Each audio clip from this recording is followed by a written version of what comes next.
We're on. Okay, thank you. I'm Tim Brown, Chairman of the Budget Committee. We're going to have a few kind of formal or informal remarks, and then we'll get into our agenda. First, we're going to have Mayor Milan. He's not here. He's been shepherding us around and has very important duties with Fall Festival. So all of you who came from Indianapolis, make sure you go and spend a few dollars at the Fall Festival here in Lawrenceburg, right? Yeah, okay. Then we'll have a few remarks from our local leaders of Ivy Tech. Chris Lowry, podium is yours. Well, good morning. Thank you, Mr. Chairman. On behalf of President Sue Ellspermann, welcome. We are certainly glad to have you here at Ivy Tech Community College at the Lawrenceburg campus. President Ellspermann extends her greetings, and she would be with you today, but she is traveling out of state and wanted for me to say hello to all of you. My name is Chris Lowry. I know some of you not as well as others, but welcome. I would share with you that I have been officially in a new role for 1 week, and I'm going to relate it back to all of you. A week ago, it became official. President Ellspermann and the State Board of Trustees appointed me as the new Senior Vice President of Workforce Alignment, and I wanted to share that with you. I've also been with the college for 2 years, having been the Chancellor for the Columbus and Southeast regions, and I think as some of you know, I had come from Hillenbrand, Inc., just up the road in Batesville, having spent roughly 20 years there. Grabbing just a minute or so here at the podium with all of you, I would be remiss if I didn't share with you some things that have been happening since President Ellspermann arrived approximately 3 months ago. She has been spending a great deal of time with our faculty, our staff, and our administrators literally across the state. And if you know her, she is not shy of traveling to every nook and cranny. She's been doing that, and she's also been spending a lot of time with thought leaders across the state, especially focusing on our communities and our key economic sectors in the state. 3 things I would share with you that we have heard repeatedly as part of the Ivy Tech organization. First, we will have a culture, and I'm using her words, how might we? And to me, that reflects seeking every day the art of the possible, setting very high expectations based upon a sound strategy, execution, and an expectation of high performance in order to serve our students, employers, and our communities. Secondly, President Ellspermann has made it very clear to all of us that we will have 2 key areas of focus. To these, I would relate back to Senate Bill 301 from this past session. They are student success and they are workforce alignment. And beyond what was placed in Senate Bill 301, we would want all of you to know that this is, in fact, the belief and the pursuit of the senior team at Ivy Tech, and we wanted to share that with you. Lastly, again, thank you so much for choosing Ivy Tech at Lawrenceburg as your place to hold this hearing. We're honored you would be here. If there's anything during your day here that we can help with from a business facilitation standpoint, please let us know. Also, just from your comfort, let us know that. Our team is ready to assist you. And in addition to spending a little money down on the street here with the festival, if you have a chance, do take a chance to look at the beautiful view out the window. We guess it's probably one of the prettiest views you will have for any of your budget hearings. So thank you for being here and welcome. Thank you. Yes, Mr. Lowry, I thought about that as I came in. I'm like, I'm glad I never had any classes in here. I would not be able to pay attention at all, so I'd be daydreaming the whole time. I would too. Well, thank you. Want to appreciate all things Ivy Tech, and especially from the Columbus area and Lawrenceburg area that you've done. We also visited the Honda plant, and I know Ivy Tech at Columbus is an integral part of workforce development for the Honda plant, seeing them gear up to their full capacity and coming on board with the new CRV production line that they'll be having in 2017. So a great partner for that. And I know that this building is a partnership of some of the money of the foundation locally at Lawrenceburg to have this building for Ivy Tech and helping the workforce development of the area. So appreciate all that collaboration that you've done here. At this time, I'd also just like to recognize we have Senator Perfect here, if you recognized, and Representative Linus. here, so glad to have them here. They go, what does the budget committee do? You're going to find out. Maybe it's... by that door right there. But appreciate you being here, and appreciate you being in Southeast Indiana and all the things going on. Like to have introductions of the committee. Again, I'm Tim Brown from Crawfordsville, Indiana, Chairman of House Ways and Means, Chairman of the Budget Committee, and we'll then go to my left. Senator Luke Kenley from Noblesville, and I am the Senate Republican member of the Budget Committee. David Reynolds, fiscal analyst for the Senate Republican Caucus. Krista Rivera, Senate Republican, fiscal analyst. Karen Talion, Senate Democrat, member of the Budget Committee. I didn't have enough coffee. Susan Preble, Senate Democrat, fiscal analyst. Deanna Owari, Deputy Budget Director, State Budget Agency. Sheila Clinker, District 27, Lafayette and West Lafayette. Nice to be here. Eric Gonzalez, House Democrat, fiscal analyst. Zach Jackson, Deputy Budget Director. Alicia Nafziger, fiscal analyst for the House Republican. Terry Goodenhouse, Democrat member, State Budget Committee, Austin. Brian Bailey, Budget Director for Governor Pence. Ben Tooley, House Republican fiscal analyst.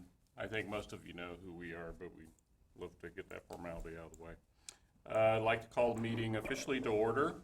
The meeting will come to order. The minutes of the last meeting have been distributed. Are there any amendments or corrections or additions to the minutes as distributed? Move to pass. It's been moved to pass the minutes. Is there a second? Second. It's been moved and seconded. Any further discussion? All those in favor say aye. Aye. Opposed? Nay. Motion's adopted. There's a proposed agenda that's been distributed to all members and released to the public. Are there any amendments to the proposed agenda? At this time, the agenda is placed on the table for discussion, and we will get into the agenda presentation. As we have here, we'll start out with the agencies. We're going to make the universities wait till last. All right. Mr. Orm, floor is yours. Thank you very much. Thank you, Mr. Chairman. Good morning, members of the committee. The first project for your consideration is a roof on the recreation building at the Indiana Women's Prison. The recreation building is not only has a gymnasium, but programming areas where parenting classes and a number of community outreach classes are orchestrated at that facility. This is a typical roofing project for us, 22,000 square foot of a flat roof. The only thing unique is it's a 1970s structure. It's the first building we'll ever tackle that has asbestos-containing soffit and fascia. It took us a little bit of time to work that out. It is built into the budget, and it will all be removed once and for all, leave the facility, and formed steel we will be put back in its place. Not nearly as much of a problem as we thought it would be, as it turns out. Any questions for Mr. Orm? I presume the asbestos has to be done by an outside contractor. It does. We have our own asbestos management group. We looked at having them. As it turns out, the quantity, not necessarily the risk, is more than we could manage, but the quantity exceeds our permit. It was cheaper to go ahead and have a contractor do it, sir, than it was to elevate our permit for the year that it would take to remove it. Thank you. Item 2. Several years ago, our Gary Parole Office was located somewhat outside the city of Gary. We looked around for different properties in the Gary area, wanting to be close to the city center. We entered into a cooperative agreement with the city and obtained a building from the city, an abandoned building that had only been vacant for 2 or 3 years, a former dialysis clinic. We sat down, re-engineered the building. It has actually worked out to be our best parole office in the state of Indiana, our best layout, our best logistics from a free building in the city of Gary. There's 30 parole agents that work up there every day. They have a really hard job up there. The roof on this building, when we took control of the structure, we did all the interior renovation. We knew the roof was going to need a restoration and replacement.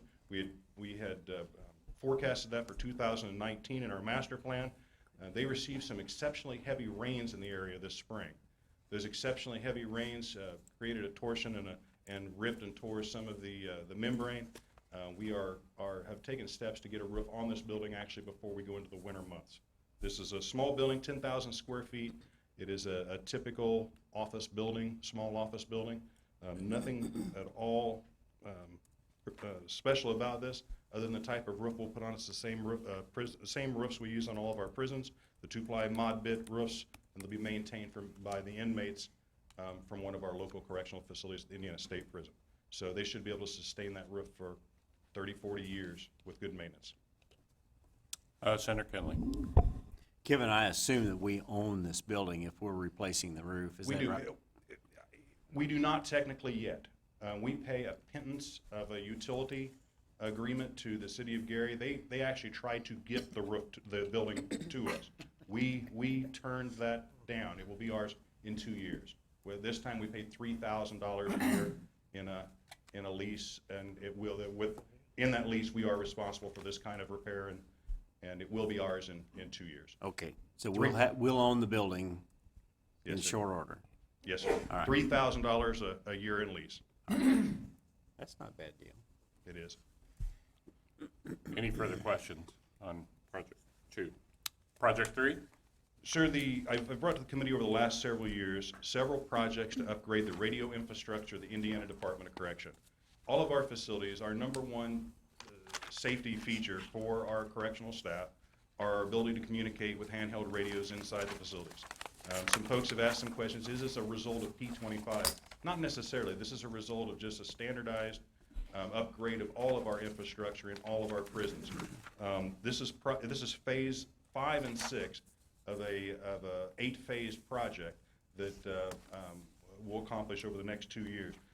Just under $2 million. That puts in all new radio infrastructure at the Indiana State Prison in Michigan City and the Rockville Correctional Facility in Park County, our women's facility there. Puts in all new repeaters, all new infrastructure to drive the repeaters, new connections, new wiring. When the wear and tear and the modular design of these units lead to about a 20 to 30 year, 20, 25 year, 30 year shelf life of the technology, and this is just a change out of that technology. We anticipate that once this project is complete across the state, we will then do a rolling 20-year replacement of it as we go forward, much like the state police already do. Any questions, item 3 for Kevin? Thank you. Item 4. Sir, the last item that I have to discuss this morning is a steam line inside the walls of the Indiana Reformatory in Pendleton, Indiana. Our steam plants are some of the most cost-effective mechanisms to produce and deliver steam energy around these major facilities. We produce from biomass fuel and natural gas a really cost-effective thermal energy product that we then use to heat buildings, cook food, and all of the other normal things you encounter inside the facility. We also do not like contractors digging within the walls of our correctional facilities. So this project replaces 750 linear feet of 3-inch steam line, a lateral that provides heat and cooling and food service heating to several of our buildings. My staff will be doing all the dirt work for the project. The contractor will just be laying the lines in. This is the same thing a few years ago that we used, same product that we used at our Plainfield Correctional Facility that we actually took the opportunity to dig up last summer. 12 years, we cannot tell the difference from the day it was put in. It's a steam-wrapped, HDPE-wrapped steam line, highly efficient, highly effective, long service life. We think we'll get 20 or 30 years out of this product, and it's a good answer inside our facilities where we don't want to dig very often. Any questions for Mr. Orr? Thank you, Kevin. Thank you, sir. Appreciate it. Next, we'll have Mr. Ken, Department of Administration, item 5, Indiana War Memorial.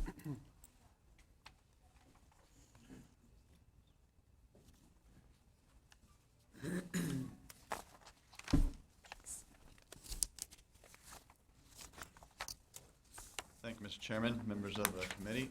We've got 2 projects before you today. The first one is a project for a War Memorial Commission. We're requesting the design fees to initiate renovation of the building, the American Legion building located at 777 North Meridian. And on that sheet that I handed out, you can see what the exterior of that building looks like and its location. It is located on the north end of the War Memorial Commission there in downtown Indianapolis. The building originally was constructed in the 1920s, and until recently, it was the state headquarters for the American Legion. They've since vacated the facility. So we're asking for design fees to completely revamp the HVAC, electrical, plumbing, and technology upgrades for the building.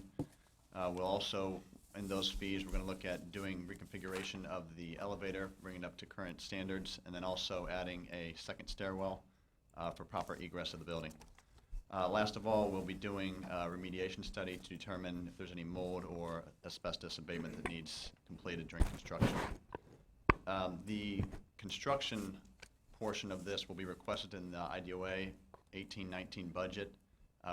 We're expecting that to come in around $5 million, but this study will basically help us solidify that figure. Once we are done with the renovation, we anticipate this space being filled with veteran-related agencies. Approximately 21,000 square feet will be available for office space. What we don't fill with state agencies, we're looking to possibly branch out into bringing in some veteran-related nonprofits to fill in that area. So when we're done, we'll have basically a space where veterans can easily access the building with quite a few different services available for them. Any questions on that? Any questions for Mr. Kent? Mr. Chairman. Senator Kenley. So have you talked to these nonprofit veterans organizations? Are they interested in or amenable to this arrangement? So the difficulty in this is we've talked to a few of them. There's no firm commitments. It's one of those things where until they see the space, they can't fully commit to anything like that. So it's kind of the chicken and the egg. We've got to get the space completed before we can fully get them in there. Or fully Pretty hard to get commitments. them to agree on anything with each other. Good luck with that. I mean, I think that's a great idea, but I wonder, as the Department of Administration, you might want to continue to try to work that process a little bit to get them a little more committed up front. Sure. Before you start spending all the $5 million there. We'll see if we can get some more, I guess, firm commitments and keep you posted. Senator Time. Thank you. Can you give us a little bit of idea how much space we're talking about and how many agencies are going to relocate from where? Sure, it's 21,000 square feet. We've got several agencies within the Government Center South building. Veteran Affairs has expressed interest in it, also the State Approving Agency. So those agencies would relocate over there. Depending upon how the final configuration is of the building, we'll know how much space those agencies take up once they're there, or once we get the configuration done.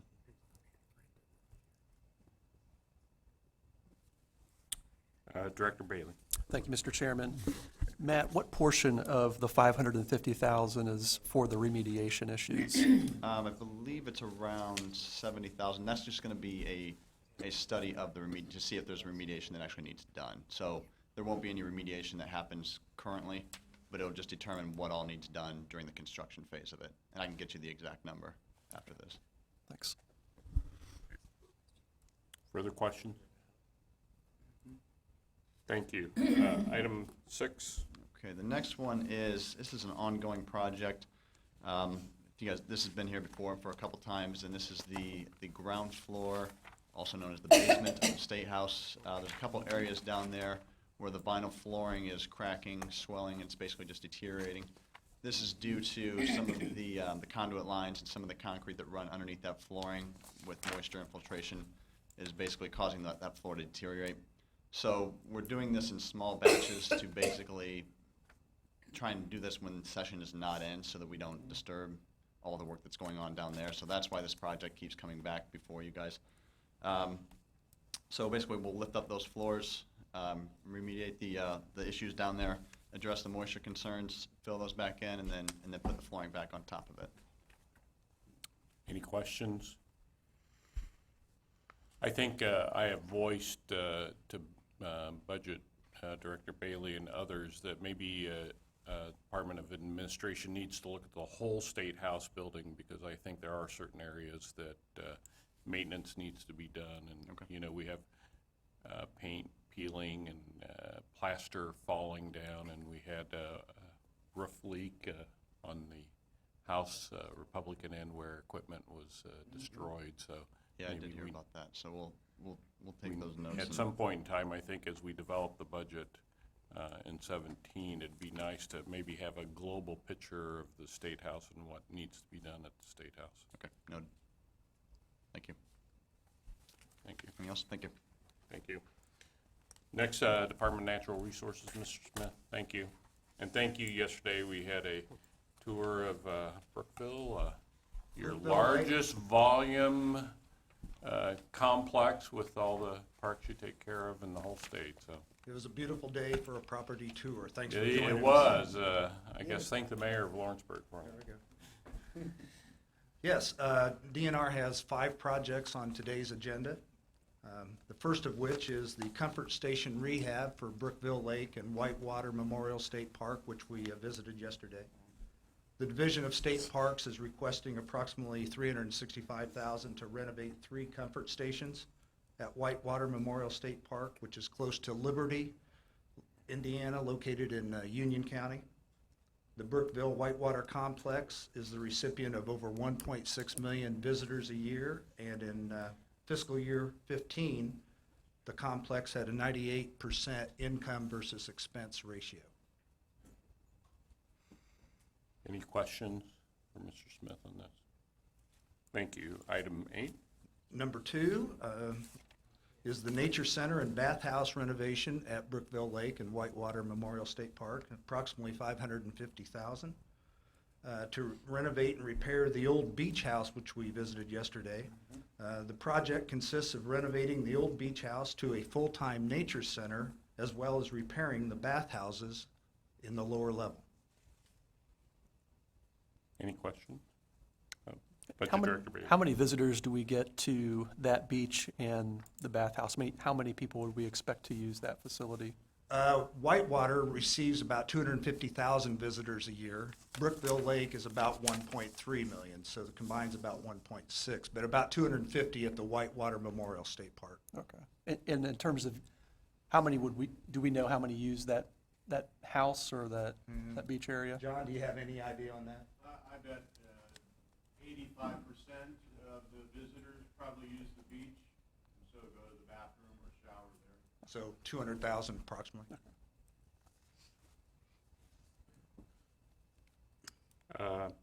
Item 9. Yes. Lawnmower replacement for the state parks and forestry divisions. This is approximately $850,000 to replace 49 commercial mowers of our aging 157 mower fleet. The purchase will be made by way of a quantity purchase award, which the vendor is John Deere. Could you give we got a pretty good deal on these mowers. Could you just help explain to the budget committee kind of a comparison in terms of the deal that we're getting through the QPA for these mowers? Yeah, the deal, I mean, it is about 17,000 commercial mower, and that's, you know, when you look at it, you shock and you fall on the floor and then you stand up and regroup. But yeah, this is there was a lot of advertising going around, a lot of negotiation, and this did come out as the best deal. The last time I believe that we came to this committee for a mower replacement was about 5 or 6 years ago, and I believe those were Dixie choppers. And we have a useful life of anywhere between 8 and 12 years, so. Thank you. Yeah. Representative Klinker. Thank you, Mr. Chairman. What do you do with the old mowers? Do you, lawn mowers, do you renovate them and have them sold, or what? Well, I think we try to take off the parts that are usable and replace those with similar mowers. Yep. Good idea. Yep. Thank you. Thank you. Next, item 10. This is the repair of Clifty Falls, the inn's roof, for about $22,000. The Division of State Parks is requesting the $22,000 to finish a roofing project at the inn in Clifty Falls State Park. This is in addition to $92,000 that had already been allocated by way of an administrative action transfer back in October of 2015. During the repair, additional damage was identified in the sheeting and insulation. The revised price per square foot is $10.38. And again, as Mr. Smith said, it comes to Budget Committee because it crossed the $100,000 threshold. That's correct. Any questions? Thank you. Next. Our last project is the Fawn River Dam project. DNR is requesting an additional $75,000 of federal dollars to complete the decommissioning of the Fawn River Dam, which is in the town of Orland in Steuben County. The original cost of the project was $410,000, of which $210,000 was general fund dollars. The dam was built in 1910, has recently shown deficiencies related to erosion and tree growth, increasing the risk for failure. Historically, the dam provided water for the operation of the Fawn River Fish Hatchery. These needs now will be met by private wells. And again, so this was a state dam because, again, it was a state hatchery. It wasn't a private dam at the. No, it was not a private dam, right? It's on our property, yeah. Okay. Any questions? Thank you. Thank you. Department of Transportation, Mr. McAvoy. Good morning, Mr. Chairman, members of the committee. Good morning. We have 3 projects on to present today. All 3 will be located out at our Central Materials and Testing Facility, which is off Shaylin Avenue in Indianapolis. This is our primary testing facility in the state, where we handle a lot of quality assurance on aggregates, steel, hot mix asphalt, anything that is involved in road construction. The first project that we have is the construction of a hot mix asphalt center at that facility. The facility was built in 1967, so it's approaching 50 years. It consists of 65,000 square feet under roof. And within this building, we have a garage space that is about 6,000 square feet that we're going to renovate into this new HMA center. Recently, there's been new HMA testing methods that have been instituted. And of these methods, binder content extraction with a fluid called trichloroethylene, or TCE, is the primary method to produce accurate test results.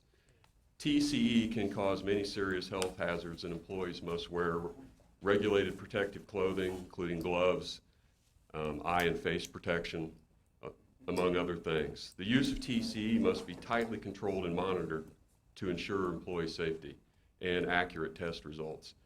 TCE can only be used in a closed system with adequate exhaust ventilation. So we need to build proper fume hoods for the safe handling of this fluid. The construction of the HMA Center will ensure proper quality control of asphalt purchased through construction contracts throughout the state, thus providing longer lasting roads and reducing the preventative maintenance needed on Indiana's roadways. Better testing and quality acceptance will improve our asphalt pavements throughout Indiana. The center must be in place prior to March 2018 and to coincide with the 2018 construction season. Questions about the lab? Do you think by doing some of these upgrades, the turnaround time will be appropriate to get answers to the field? That's our hope. Okay. Again, that's another side of the business, but, you know, in working with John Leckie, who's our state testing engineer, he assures me that this lab is necessary for that purpose and just in order to provide accurate results. So. Question? Not about this Sure. project. I just have a question. Sure. I'm a little confused. You've got a construction of a new building plus replacing the roof on the old building? No, they're all 3 are on the same building. All 3 of these projects are at the same building at Central Materials and Testing. This project was to renovate the garage space that exists into this new lab that we need. We're going to re-roof this building. Oh, okay. And we're also going to renovate, which I'll explain here in a minute, the entire mechanical plumbing, electrical plumbing system. Since they're interconnected, go ahead. Should we let them go ahead with 13 and 14 kind of together? It might be. Right. Make a little bit more. Probably so. Okay, so the next project is a $1.6 million re-roof of this building. Again, it's approaching 50 years. We have an existing 2-inch polyethylene spray foam system that's on the roof. It's been there about 15 years. We hired a consultant last fiscal year to come look at the roof. They provided infrared roof scanning, which indicates significant moisture in the roof, in some areas in excess of 90%. This results in extensive deterioration of the coating and lots of infiltration of moisture. If you've been to the facility, I think some of you may have toured it, you can see that it's pretty much throughout the building. So the risk of not re-roofing it could result in employee safety consequences, potential mold growth, et cetera. Continued saturation of the roof could lead to structural defects or issues with the concrete deck. So the work's going to consist of a complete tear-off of the spray foam system and installation of a fully adhered 90 mil EPDM. This roof system can provide up to 30-year warranty. And we've looked at other systems, but the roof itself on the main test lab is what we call a concrete butterfly roof system. It's not flat. It has many, many peaks and valleys. So a 2-ply modified bit would be much more expensive to a fully adhered EPDM in that case. Questions? Go ahead, continue on, and then we'll. Okay, so our last project then is a $720,000 fee. This would be to engineer the renovation of the facility. The age of the supporting infrastructure dates back to the original construction, 50 years. And many of the buildings' MEP, which is mechanical, electrical, plumbing, are at the end of their useful life. The building's potable water system is undrinkable due to contaminants from the water lines. They've been using bottled water for a couple years. The system does not have a backflow prevention on it. The air handlers are unable to provide positive pressure in the lab spaces, and the steam generators cannot control humidity within the building. Both positive pressure and humidity are crucial in calibration limits of equipment in the building. So the scope of the engineering project would be to address the building's mechanical, electrical, plumbing issues, as well as insulation, installation of new glass, LED, American with Disabilities Act concerns, and a fire suppression system, which the building does not currently have a sprinkler system. We hired a space planning consultant last year to come in and look at our square footage needs to make sure we were on the right path and to provide renovation versus build new options. The study concluded that a new build would cost approximately $22 million versus a renovation of about 15. And the 15 would include this project of about 10.3 million. The roof would all be combined into the same project. It's a 3-phase, over 4-year project that we wish to start in fiscal year 18. Questions? So it'll be part of your budget presentation as we go into the fall and the new year, calendar year. Correct. This is just the engineering portion of it. It'll take an entire year to probably do that. And then we'll come back fiscal year 18 and we'll present. Will they have some preliminary numbers to plug into the budget? Yes, within the next 6 months? Yeah, and we do have that. Okay. Part of that study, we had the core group come in and do. They provided to me 4 different options. I went back to them, and of that with cost estimates, they tell me it's as accurate as it can be until we get through design development of the engineering. Mm-hmm. That's why I'm saying I'm estimating about $10.3 million to do the renovation, and we're going to span that over 4 years. The first phase would take 18 months, so it'll take two bienniums to do it. So, but we'll have harder numbers here probably in a couple months. Okay. Question? Project? Thank you. All right, thank you, appreciate it. I got a question just in general for him. I'll get him later. So, not about that specific project, but just in general, but I'll catch up with him in a minute. Okay. Okay. If he, before he leaves, if he would touch base with me. Okay, that'd be great. Thank you. Thank you. Major Williams with State Police. Do we, the H? Getting some wise advice there, I apologize.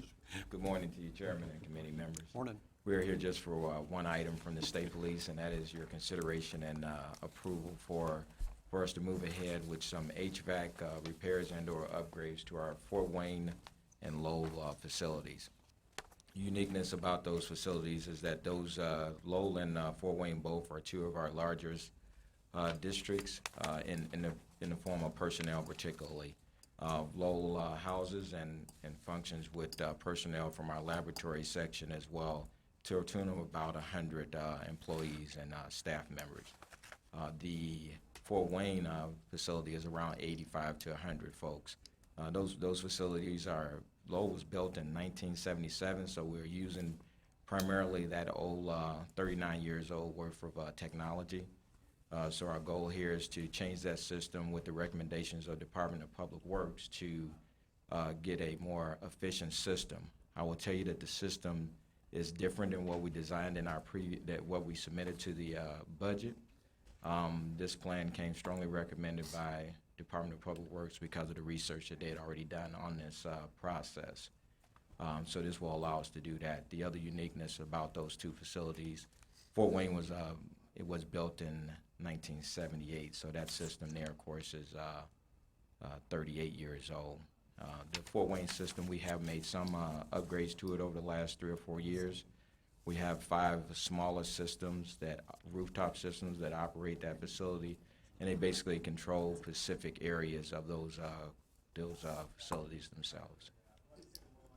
Thank you. Any questions for Major Williams? Yes.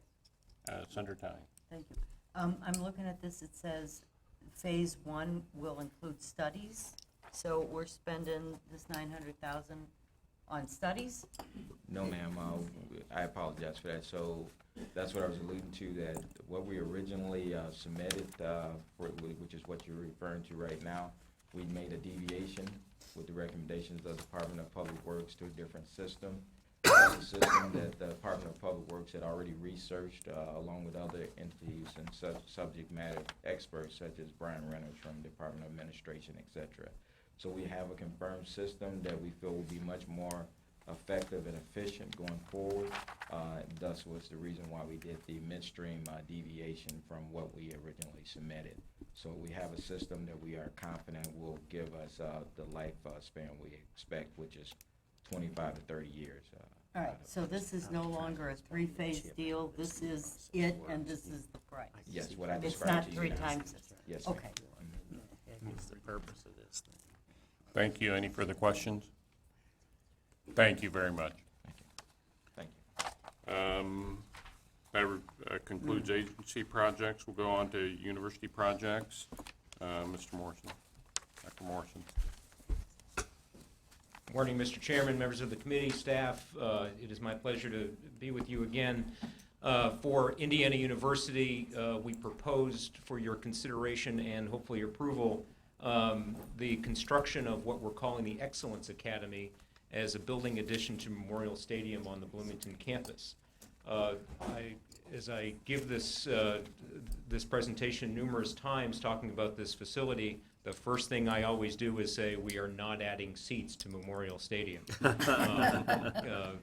The common question I get is, why are you adding seats? You're not selling out the stadium now. We're not adding seats. This just happens to be a building that will be built in the open horseshoe section of Memorial Stadium on the south end of the stadium. It is a building that will contain all of our sports medicine functions, athletic training, wellness, rehabilitation, and as well as a dining hall, a university dining hall will be in that location.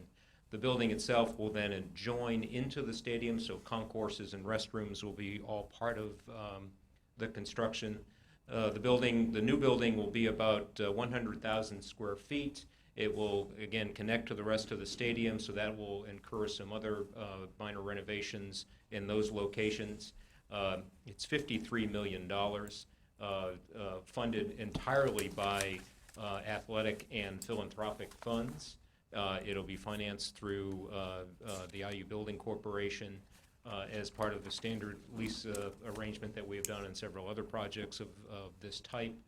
It is our hope to begin construction after the current season and be ready for the 2018 school year. Be happy to answer any questions you might have.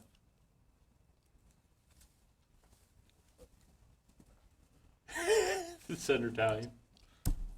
All right, so I'm just gonna ask, can you explain a little bit better how this whole lease and payback thing works?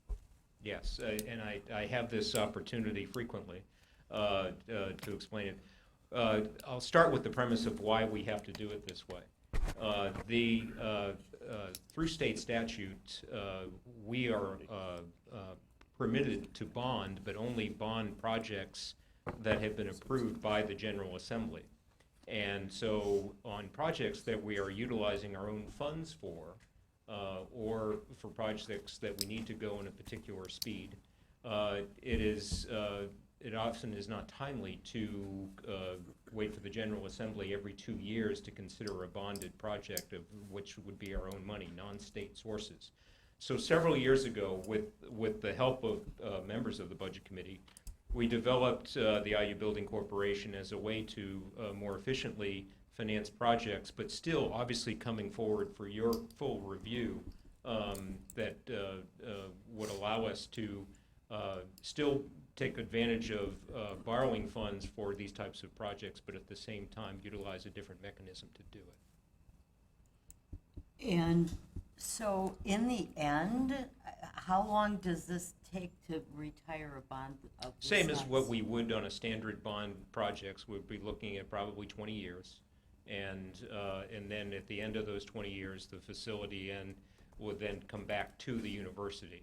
The building corporation is just simply that. It's a 501c3 that sits to only purpose is to finance projects on behalf of the university. So at the end of 20 years, the university, the state of Indiana owns the building. The trustees of Indiana University would own the building. And then for maintenance and renovation for the next 100 years, who does that belong to? That belongs to the university, not in any way, shape, or form to be state funds. This is a project that is entirely funded as an auxiliary of the university, and those types of facilities do not qualify for state R&R funds. So it is entirely on the side of the university. Thank you. Thank you. Thank you. Thank you very much. The universities we must have built everything up on all the campuses. We built so much, it's great. We'll next go to our review items. We have the Secretary of State, Mr. Clifton.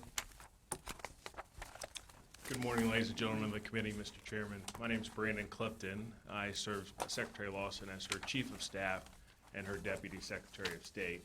With me this morning as well is Jim Obermeyer. Jim is our project manager on the NBIZ Business One-Stop project that the Secretary has visited with you previously about. We are here and let me also say that the Secretary sends her regrets this morning. She is participating in the torch relay in Hendricks County, which I'm sure that many of you will be doing so as well. We are here this morning to take a couple of moments to update you on the project, but to specifically request your advisory recommendation so that the Secretary can participate in how-to NBIZ educational videos, which is mandated by the state ethics code that we seek this review and this permission from this group. But first, a quick background on the project that's been ongoing for the last 2 years. We are just so pleased to announce that 6 months ago, the Secretary replaced her business entity registration system, and since that time, we have registered upwards to 70,000 users with the project. Just last month, we went live with the Department of Revenue and the Department of Workforce Development, offering tax filings, innkeeper tax filings, employer registrations with the Department of Workforce Development, and we are with that first phase being complete in August, we are on our way into what we call Horizon 2 and onboarding the professional licensing agency to make the project as responsive as we can for the Hoosier business constituent. So with that said, like I said, we are here to request your approval for the secretary to use her image, her likeness, her name in how-to videos as we release new functionality on the InBiz tool. So with that, be happy to clarify anything or answer any questions, and Jim would be happy to offer a deeper level into the project as well. Any questions?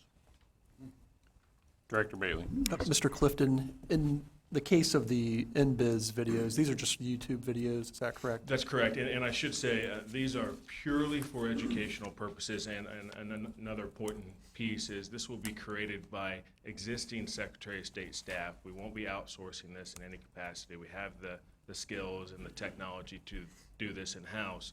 Those videos would be hosted on the Secretary's site, Revenue site, and YouTube as well. So you're here really out of an abundance of caution? Yes, sir. This is not something you're going to buy equipment? Yes, sir. Or contract with a That's vendor? correct. You guys are doing this all in-house? That's and correct. with your own existing funds? Yes, sir. Representative Gooden. Not a question, just a comment. I want to say thank you for what you're all doing in the office. You Yes, guys sir. You have already leaped over a millennial of technology from the past, and really the foresight you guys have got going on there and what business needs to move forward and to be able to be, their work be less cumbersome when they deal with the state's great. And I think you guys are doing a wonderful job. Tell Connie. Thank you very Appreciate much. It's been a challenge and a change of culture, Yeah. and staff has been willing to put the way that the offices have done things over the past several decades aside in the best interests of the Hoosier constituents. So thank you very much. I'll relay that to her. Thank you. Thank you, Thank you. Brandon. Is Joe He's Moser not here here? yet. No, he's not here yet. Okay. This guy going to do it? I was actually here on behalf. Oh, there's Joe, you've changed. My name's Michael Cook. Director Moser couldn't make it here today, so he sent me on his behalf to discuss a couple state plan amendments that Indiana Medicaid plans on submitting in the near future. The first is 16-11. This is payments for skin substitute products. This state plan amendment would create a single reimbursement rate for skin substitute products. Skin substitutes are obviously advanced wound therapy for burns and ulcers and other conditions. This single rate would be based upon claims and cost data to determine the average cost for all skin substitute products covered. The reason we're doing this is a little complicated. Each skin substitute product on the market is given its own billing code for billing purposes, and new ones are added quite frequently. Right now, the list is up to at least 40 skin substitute products. And Indiana Medicaid is asked to cover these new products on an ongoing basis quite often. The current reimbursement rates for these products vary quite significantly, ranging from just a few dollars per a square inch of one product to several $100s per square inch for other products. And the research is very limited explaining the differences between these products and the benefit gained of using the more expensive products compared to the less expensive products. So our solution is to try, in order for us to cover all these new products, our solution is to propose a single reimbursement rate that would allow the provider community to pick the most appropriate product regardless of the reimbursement rate. Go ahead. Are you ready for questions? Yes, sir. Okay, Senator Tang. All right, so how does that work? You've got 40 products ranging from a little bit to a lot. You pick one rate.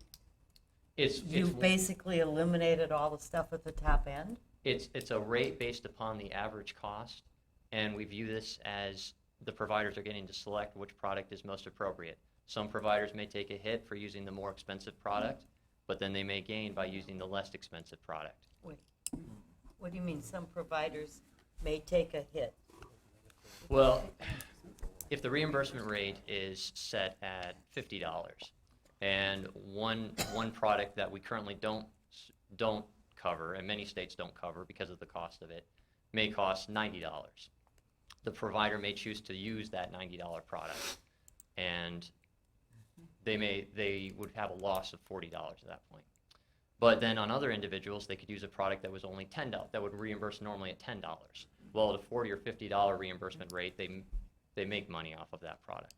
Well, so why would anybody ever use the $90 product?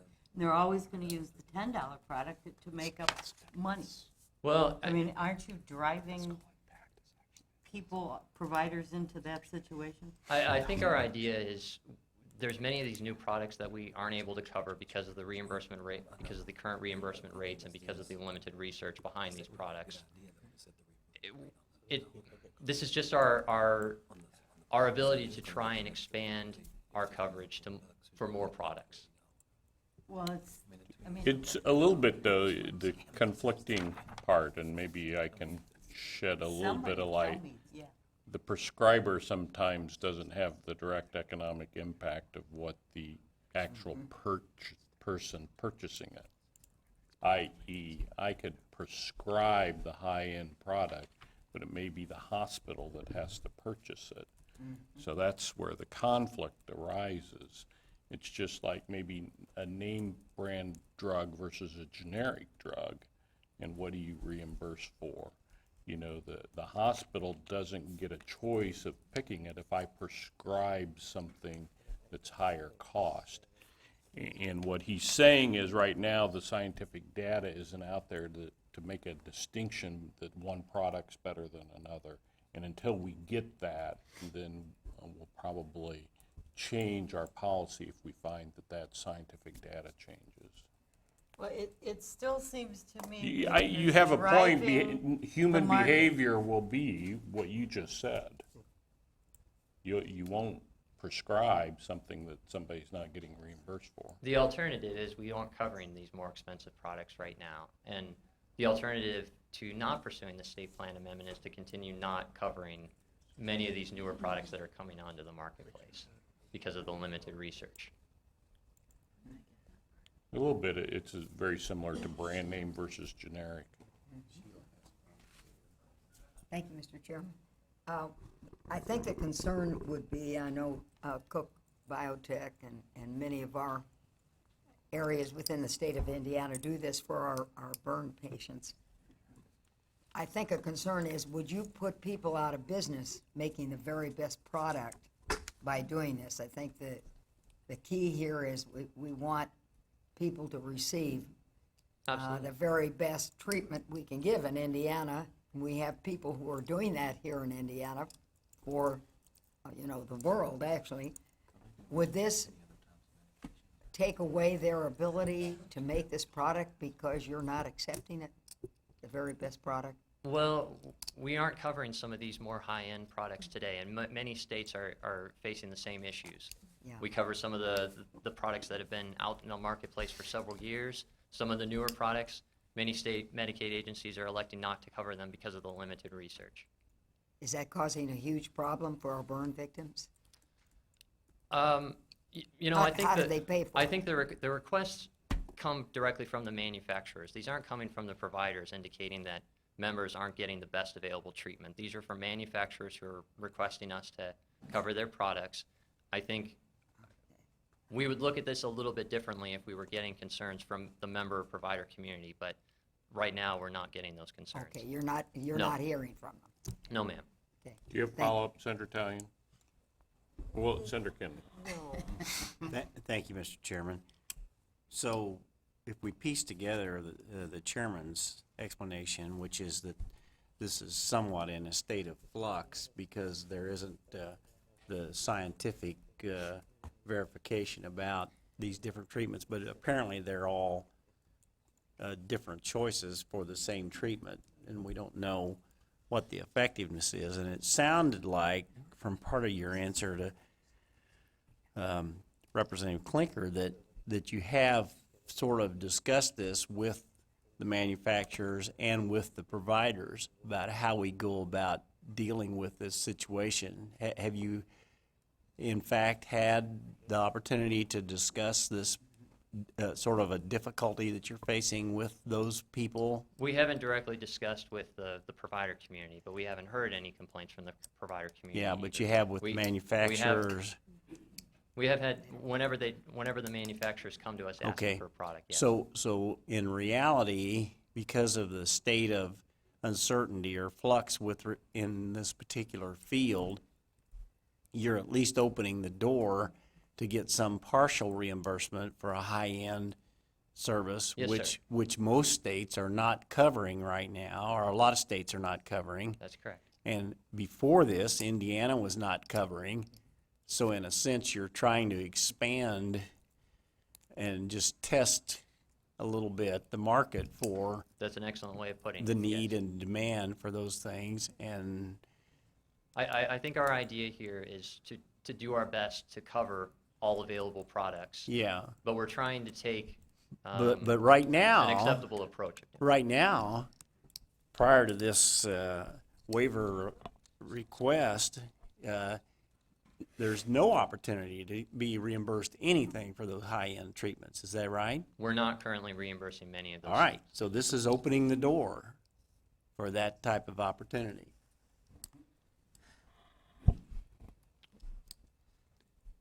One more thing. Follow-up, Senator Tony. All right, so in your example, you were talking about the $10 treatment or the $100 treatment. In your scheme of things here, where are you setting the reimbursement rate? I don't believe the reimbursement rate has actually been set at this point. That would come from our rate-setting contractor. It's going to be based upon claims data and cost reporting over the past, I believe, year. So we don't know whether the reimbursement rate's going to be at $12 or at $80. I think the reimbursement rate will be acceptable considering many of these products, many of the higher-end products are not being reimbursed at all today. So I think my argument would be it's better to pay something for some of those products and actually increase the marketplace and allow providers to use all available products rather than say we won't cover a large percentage of the products and focus just on those lower-end, older products. All right, but, so the answer is, right now, you don't know where you're gonna set this rate. I And don't we know. don't really have a lot of I don't have information. the exact number with me, no. Representative Gooden? Thank you, Mr. Chairman. Simple question for me is, are you using this formula in any other category of medications? And then where did you come up with this? Did you borrow this from another state, or did you guys just, is this your brainchild? I guess this is a unique idea. Many states just, as I said, many states just elect not to cover some of these higher end products. We've decided that we would like to cover many of these products, but we want to take this alternative approach of using a single reimbursement. Yeah, I'm not opposed to what you're trying to do. I mean, it sounds like you're trying to open up the marketplace maybe from other opportunities, and I'm just trying to figure out if you saw somebody else doing it and it was successful, or if this is the pilot project, or whether or not this has been successful somewhere. Not sure. I don't think we've looked at all 50 states to see if anybody else is doing this kind of approach. It's possible. All right, thank you, Mr. Chairman. Thank you. Any further questions? Follow-up? Thank you. Next. You're going to send Mr. Mosier next time, right? No, I'm kidding. I'm kidding. That's all right. The next state plan amendment is 16-012. This is reimbursement for licensed clinical addiction counselors. This state plan amendment modifies our reimbursement methodology concerning other licensed practitioners performing outpatient mental health services, and this will now include licensed clinical addiction counselors. This was as a result of state legislation that was passed this year, House Enrolled Act 1347, that required the office to cover or reimburse clinical addiction counselors licensed under 25-23.6 for eligible Medicaid behavioral health and addiction services within the counselor's scope of practice if the LCAC is under the clinical supervision of a physician or HSPP. We don't feel this will have any programmatic impact.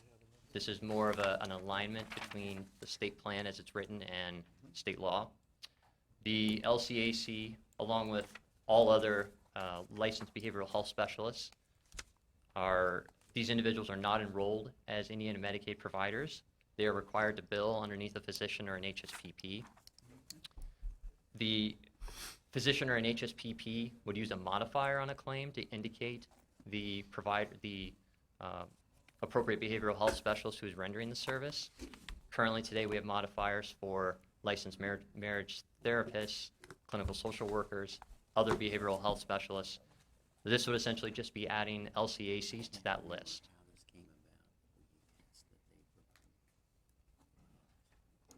Any questions? Senator Talley. I'm a little bit not very knowledgeable about this, but how does this fit in with the substance abuse counseling money that we sent out to local communities under 1006? I don't know if I have a clear answer on that. This state plan amendment really won't be making any major modifications because LCACs currently can perform the services that are within their scope of practice. They can't directly bill for the services. This won't change that. They will render services, and a physician or an HSPP would bill for the services. So what exactly are you doing here? This is just updating our state plan to align with state law that was passed this year. But before the state law, there was nothing actually preventing LCACs from rendering services and getting reimbursement through a physician or an HSPP. All right, I just want to make sure that all that substance abuse and counseling money that we set out, I mean, it was like $60 million worth of money, that we're not, that this doesn't. No, that In any actually, way- a lot of that are grants through DOC. Right, and- right, but that we're not doing anything that would mess that up. That's all I want. There's nothing that would be doing here. There's nothing that's affecting coverage. There's nothing about reimbursement. This is simply an administrative thing that we have to do to align with state law. Here's Kate.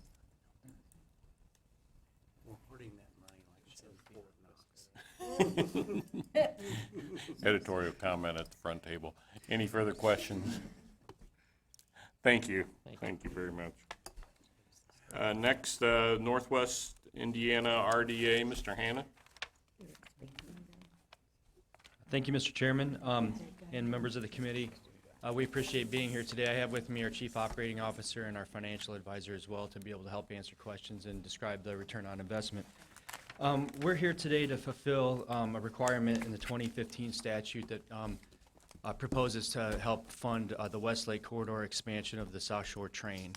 And so what we're hoping to accomplish today is to present our updated strategic plan to you, which is a requirement, and have it accepted so that we can move on to the next step with that project. Since the RDA was created, as you know, we've done a series of quality of place investments, and we've also done direct job creation that has resulted in about 1,600 new jobs with IEDC up in our area. We've come to the conclusion through this study process that quality of place mixed with connectivity to market is really the key to helping move Northwest Indiana forward, given the fact that we're next door to the third largest economy in the country. You have before you, I hope and believe that you have a copy of the executive summary. And if I could just take a couple minutes to walk through some key points, I would appreciate the ability to do that. If you go to the second page, you will see our mission statement, and I want to just take 1 second to draw notice to that, to just say that we want to be the first choice in suburban Chicago for new and current residents, business, and access to jobs. We take that seriously. We want to be aggressive about that. So while there are many things to focus on in Northwest Indiana, what we're presenting to you today is a continuance of a very focused approach and a measurable approach and a very easy to identify series of projects that will not take care of everything, but again, put us in a better position to help lead the state in growth. And we feel that that's part of our obligation as a partner with you and part of the accountability to you that we need to provide. If we go to the next page, which is 3, just wanted to show you very quickly that there's a wage disparity between our market, our segment of the Chicago market rather, and the Illinois side, which really amounts to about a 40% difference for the same job in Illinois as it is in Indiana, with the exception of manufacturing. And that's probably artificially high as a result of the presence of BP, U.S. Steel, and Arcelor Middle. If you go to the next page, which is 4, you will see an income slide. And I'm just going to quickly go through these to make the case and substantiate what we've told you in the past. If you look at the dark green areas, it represents high income areas, and of course, the lighter color, according to the bar, you'll see, or the legend rather, introduces you to the areas that have much lower family incomes. We have a high concentration of those areas. If you look at the lines that are represented underneath the circle there, those are the rail connections in the Illinois side. So they have about almost 500 miles of rail, between 450 and 500, and we have about 33 total miles. We're also about the same distance to market to many of those places. The first circle is a 20-mile circle, and the outer ring is 40 miles. Really, the Valparaiso area, a couple of places like Crown Point represent the only pockets of high-income areas in northwest Indiana. So what we're seeing is that there's a transportation Mr. desert. Chairman, if I could interrupt. This is page 5, I think, in the document that the Budget Committee members have. So if you're looking at this piece of paper document, executive summary, it's on page 5, but I believe it's on page 4 in the original. I appreciate that. Thank you very much. I apologize to you. So I'll hold them up so you can see, but this is the graph that we're looking at now. If we continue on with this, so I assume it's the next page in your document, what you'll see as far as percentage of workforce population is significant too. So a place like DuPage County, which again is roughly about the same distance as Porter County, has 39% of its workforce going to work every single day in Cook County. So think about the high incomes they have and the fact that nearly 40% of their workers are working in Cook County, as compared to Porter County that puts about 6% of its workers into Cook County every single day.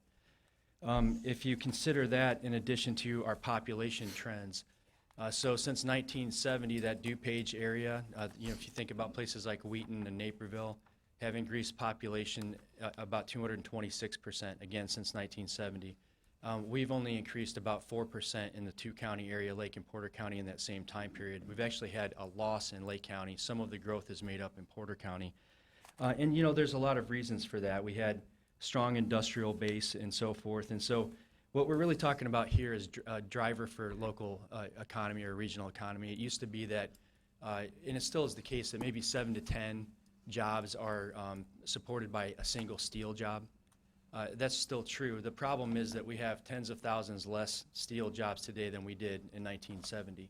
So our question and pursuit was, well, what's the best driver to help push us forward? And the clear conclusion with this is that we need to make some aggressive moves toward really anchoring ourselves around Chicago for future economic prosperity on the Indiana side. And given all the other advantages that we have, like lower taxes, we have 5 of the best school systems in the Chicago metro area happen to be on the Indiana side. We have places like Valparaiso, Crown Point, St. John. We have urban offerings, redevelopment areas, reworked shorelines. So this is really our attempt to say, okay, let's take all of that and let's put it on a fast track and really take our rightful place and being able to be the gateway for Indiana in Chicago. So to that end, we started to pursue the extension of our current rail system with a brand new line that would go from Chicago down to the Munster-Dyer area, and that's represented on this page with this particular graph. Again, I'm sorry that they're out of lockstep with one another. So the Westlake extension is what we talked about in 2015 primarily. And we have met some significant milestones that are represented in this plan, and I'd like to report to you very quickly today. And that is that we have had 15 communities sign on to give their economic development income tax monies to the project. That constitutes about $4.5 million a year in support of a 30-year project. That the commitments are for 30 years. That goes along with the $6 million annual allocation that was made by you all in 2015. Out of the general fund, and the RDA has made available the balance to be able to support a bond issue to go ahead and provide half of the funds for the federal match to build the Westlake corridor. In addition to that, we've been escrowing $4 million that was provided by the closing of a tax loophole in Lake County in order to operate the train for a minimum of 5 years, which is a federal requirement. So we're not asking for operating dollars at this time either. So happy to report to you that at this particular time, we are looking forward to moving forward into the next step of the federal process. We're completing phase 1 now, which is a preliminary engineering. Phase 2 will be the final engineering. That'll take till about August of next year. So we'll be funding the engineering efforts between here and there and starting to move forward. We also are looking at the rest of the system along the line here, which is represented on the next page, and that is what you probably have heard about with double tracking of the South Shore. We're not asking for anything on that project at this particular time. We're just merely looking at the return on investment that comes along with knocking off roughly 30 minutes of commute time on most of the stops that spread across the four-county area, and that affects about 850,000 people. So if you think about economic drivers, again, opportunities, place like Notre Dame, there's 2 international airports on the line. Michigan City goes from pretty long commute time to roughly an hour. Places like Portage go from a minute and 15 to 47 minutes. And so if you think about a real estate play and repopulation strategy, that time to market, and you think about back to what we talked about with Illinois, that's a significant improvement as well. Additionally, what has happened with Hammond's recent support is the Hammond becomes what is known as a gateway station. And that's significant because the original design had part of the line in Hegewisch, which is in Illinois. So we would have had Indiana tax dollars going into a construction project partially on the Illinois side. Now that's not true. We're focused on Indiana. It also means that the riders on the system can get anywhere in the system without having to leave the system. So it becomes like a Metra center. Each of the dots that you see along the line are station areas. And so I'd really like to stress the fact that this is not, the train facilitates the connectivity, but the real win in the ROI, which we have a requirement to show you 2 times return on investment, and we're at nearly 4, happens to be around a concept called TOD, which is transportation-oriented development, or just transit-anchored development is really what it is. And you see this all over the country. And so to do this right, it really would cause a paradigm shift in local government, how they use their TIF money, how we focus with them, how we do community redevelopment around the station houses to make it much different than it is today, and really working with the private sector investment community to make this successful. There's 8 stations in the system. There's 4 on Westlake. So we're working with KPMG on private sector alignment with this project. They're doing market testing and peer review of the numbers that you see in the package here today, and they will help facilitate I think a higher level of investment in these areas than we've seen in the past. We will be focused on getting the communities to agree with us on the plans, and again, to focus their resource toward really making the ROI happen around the opportunities that the state is providing with our partnership. This graph really kind of shows you all that really what TOD is. And it's important to know about KPMG that we have them on now because of what you've done, because of the clarity with it, because of the fact that we're doing the Westlake without a tax increase, and we're very stable in our approach, we're already getting some attention from investors. I was talking to somebody yesterday, well, actually Dan Carden from the Times, who had just gotten back from St. Paul, and said that he had seen up there on their light rail system where the investment outpaces the actual project. Once they know what's going there, of course, the early speculators want to get in. So that's going to generate excitement in these communities far beyond or in advance of the project. So we need to be ready now with our plan. So we're doing TOD planning now on the Westlake line with Farr & Associates, working with the communities, and again, working with KPMG to talk to the investment community today and say, guys, how do we do this right? How do we do this well across the entire system? And what's the maximum way to get the value out of this approach? Really, TOD just kind of looks like what you've seen in places like, it's not as necessary when you're close to the city center, but you'll see the type of housing and commercial developments familiar to everybody in this room in places like Fountain Square or Mass Avenue, where you take the older structures, redevelop, and do a mixed use. And that's really what that is. The power of the value of it has to do with the endpoint. In our case, it's a place that has as many jobs as the entire state of Indiana, which is Cook County, Illinois. So with that, I would just like to ask Mr. Sheldrake to come up and just address the issue of the return on investment very briefly, and then hope to answer any questions that you would have. Thank you. Mr. Sheldrake? Thank you, Mr. Chairman and members of the committee. If I could ask that you would turn to page, I think it's 13, it's 12 on my sheet, but as Director Bailey said, I think yours is one sheet advanced. It says economic impact analysis on the upper left-hand side. So what we did, because of, thankfully, your challenge in the legislation in 2015 to show return on investment, we worked with NICTE and NICTE's a consultant, AECOM, to do the ridership modeling for this project. And that ridership modeling, the result of that, we built into our economic impact analysis.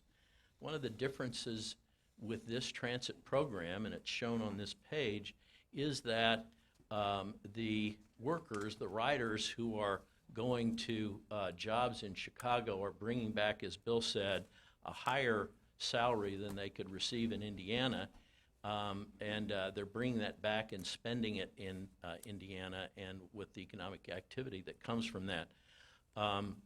While the riders were modeled by, the number of riders were modeled by AECOM, the workforce occupation of those riders comes from a survey that was done by NICTE in 2013. And in that survey, it showed that those riders are getting a substantially higher salary and bringing that back to Indiana. If you go to the next page, the result of the modeling, when that personal income comes back to the state of Indiana is spent, is that you have the top graph there, you have substantial increases in personal income, which, as you all know, is the tax base for sales taxes and income taxes in Indiana.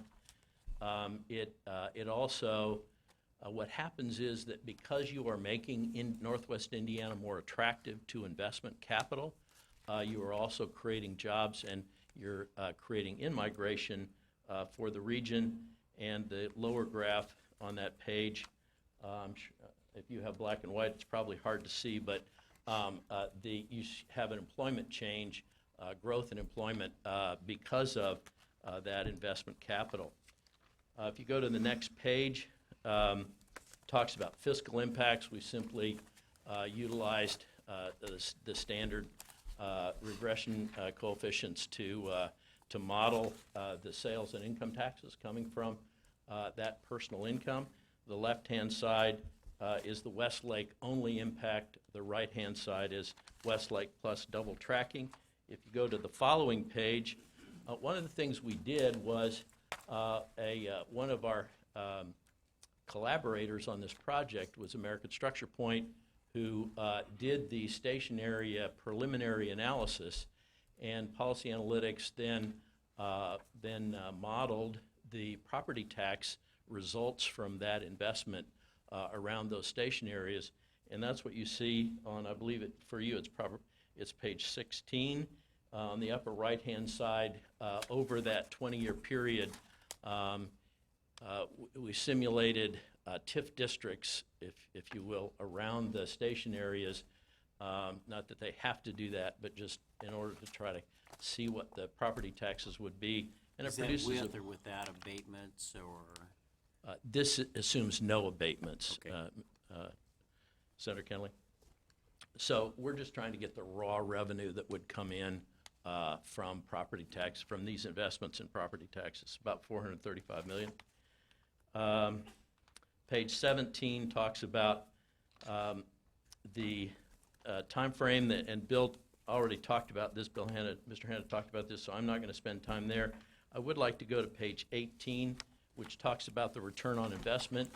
So once you calculate the amount of sales and income taxes coming in over that 20-year period, the challenge in the 2015 budget bill was for the RDA to come back and show what the return on investment would be in the 20th year based on of state sales and income taxes based on your appropriation, which was $6 million a year. And in the 20th year, the graph at the top shows that return is about 4.4 times, 4.4x return on investment.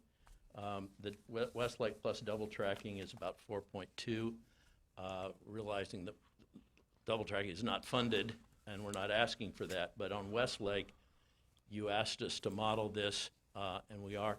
I would just also reemphasize something that Mr. Hanna said, which is part of the KPMG project is to look at these numbers, and we're happy to do that. In the larger, the full report, which I believe you and your staffs have, it's about 240 pages. We've delivered it around inside the State House. There is an appendix there to the extent you're interested in whether or not we have taken steps to make sure that this result is conservative and that we've discounted some of those more optimistic assumptions. We have an appendix that shows how we've discounted that. I'll turn it back to Mr. Hanna and be happy to answer questions. Thank you, Mr. Chairman. If there's any questions, we'd love to be able to address them. And again, we're just asking for acceptance of the plan and so we can move forward with the Indiana Finance Authority. Senator Kinley. Thank you, Mr. Chairman.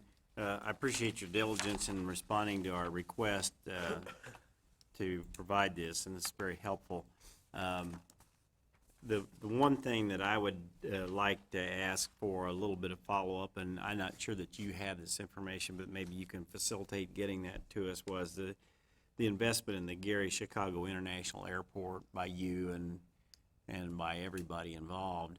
And I don't know whether or not that entity, I think they're up and running on a new board basis and things like that. I'd like to see maybe every 6 months or so, like a one-page report that says here are our activity levels, here are how many commercial flights we have, here are contracts that we have with charter operations.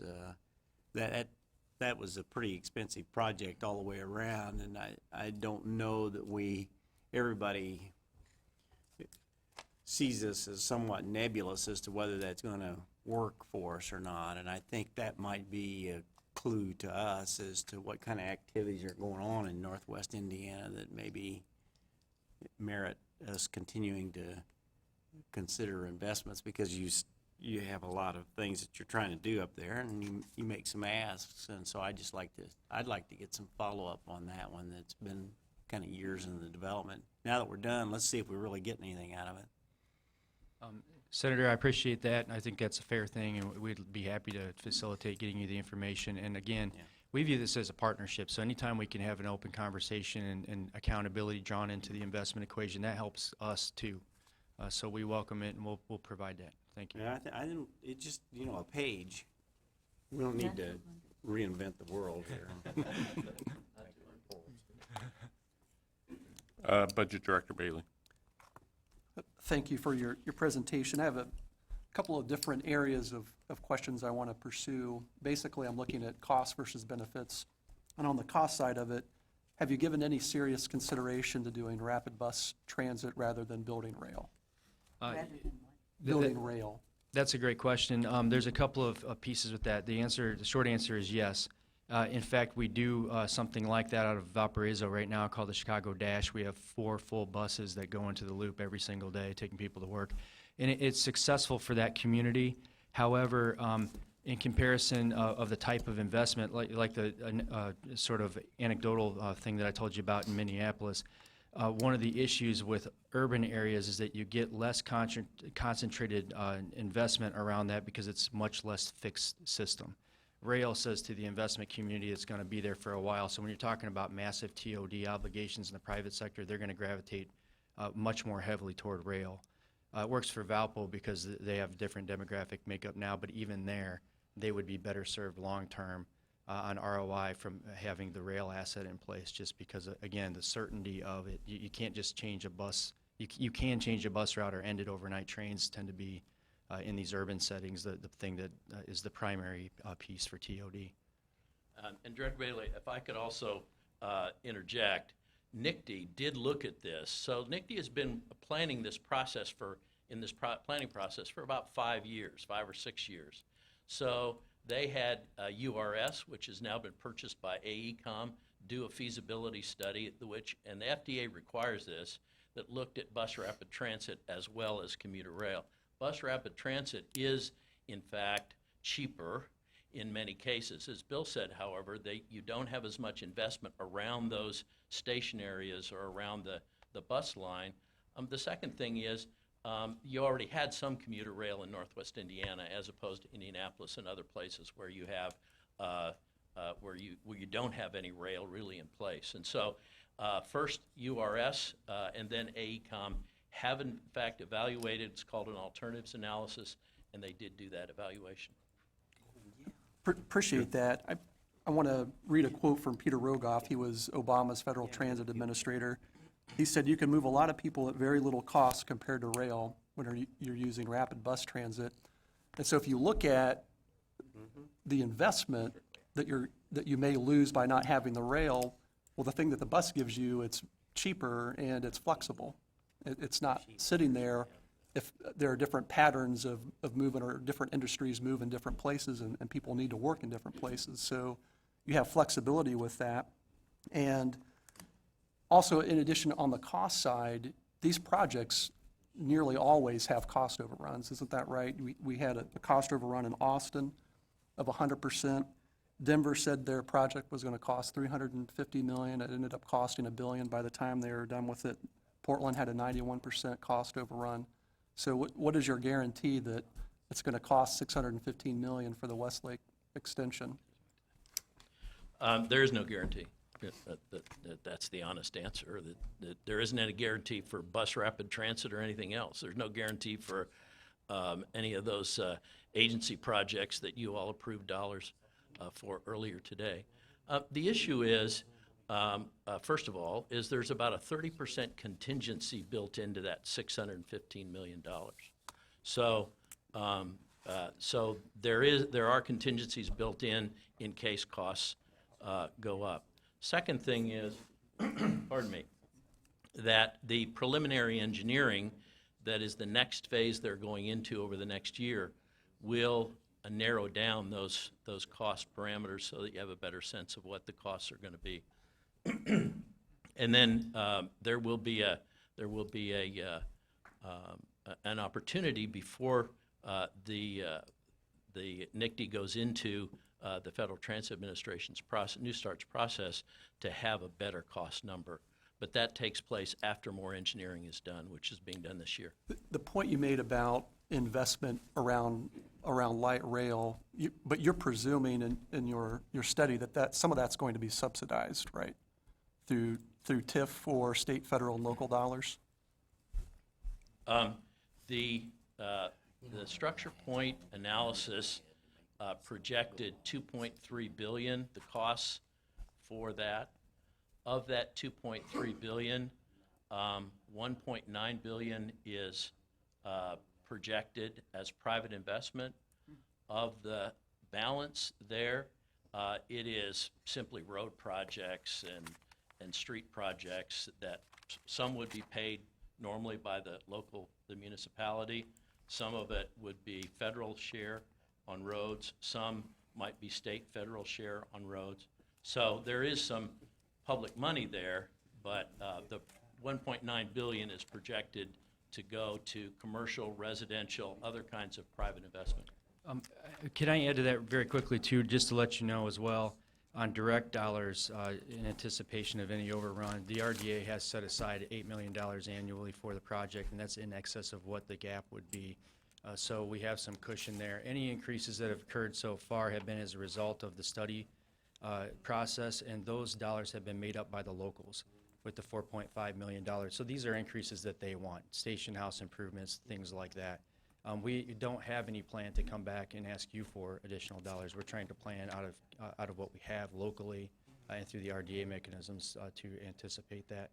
On the rail versus bus, and Peter Rogoff, we've met with him in the past, and I would tell you I agree with this concept that it depends on the situation, and that's why we do these analysis. And so it's a combination of both, as we have now with Valpo and others, but looking at long-term, the analysis that we've gone through with the transportation experts points to the designated areas that we're already in as being prime for rail.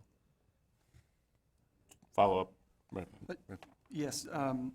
In government, we have an inclination to want to build new things, and not do as much in terms of maintenance and repair and rehabilitation of the things that we already paid for. What's the current state of NICD's state of good repair assessment? That's a great question and a good point. I would just merely say that we haven't built anything new in rail in 100 years in Indiana. This is the first project. The original commuter rail line is the single-track South Shore. So that's a pretty good long run and a lot of history. They've run a great train. They're in good condition. They rate well nationally, but they are so restricted. So it's not just cutting off 30 minutes for each stop when you talk about their current capacity.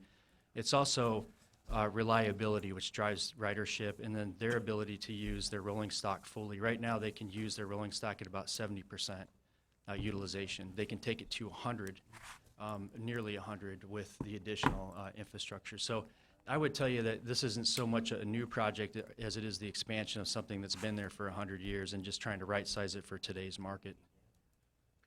Also, can I just add also to Director Bailey's question, the federal government, I'm sure you all are aware, required a system to be installed called Positive Train Control, PTC, and NICD funded that. It's a $90 million charge.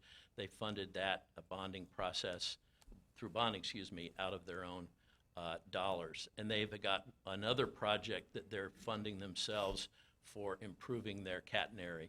So they are, in terms of state of good repair, they are maintaining that system. We're either the only or one of the only that had the PTC mandate to be able to do that without going to the state and asking for money. Just to put it in comparison, isn't that true? Yep, it is. Most of the time, they had to go seek out a new taxing mechanism to be able to accommodate the other rail systems in the country and upgrade. Senator Stoops. All right, thank you. On these rail systems, as far as viability over a bus system, I'm assuming that in these dense urban areas, like I'd hate to think about getting on a bus and trying to ride that into Chicago. I can't even, why sit in a bus for 4 hours when you can sit in your car for 4 hours? But I'm assuming that also affects the cost overruns. The longer we go without building rail, then we have more infrastructure that we have to make the project, force the project through. So can you answer those questions? Is the reason for train over a bus is because a bus system in that area is not workable? And also the probable cost overruns are basically because you're working with a system in a highly dense urban area. I'll answer one part if that's okay with you and let Bill talk about I'll let you handle the cost overrun issue. We are a highly congested area where Westlake is being built. Part of the requirement and study process is for us to measure traffic abatement in that equation, and density helps drive your ability to get the federal funds.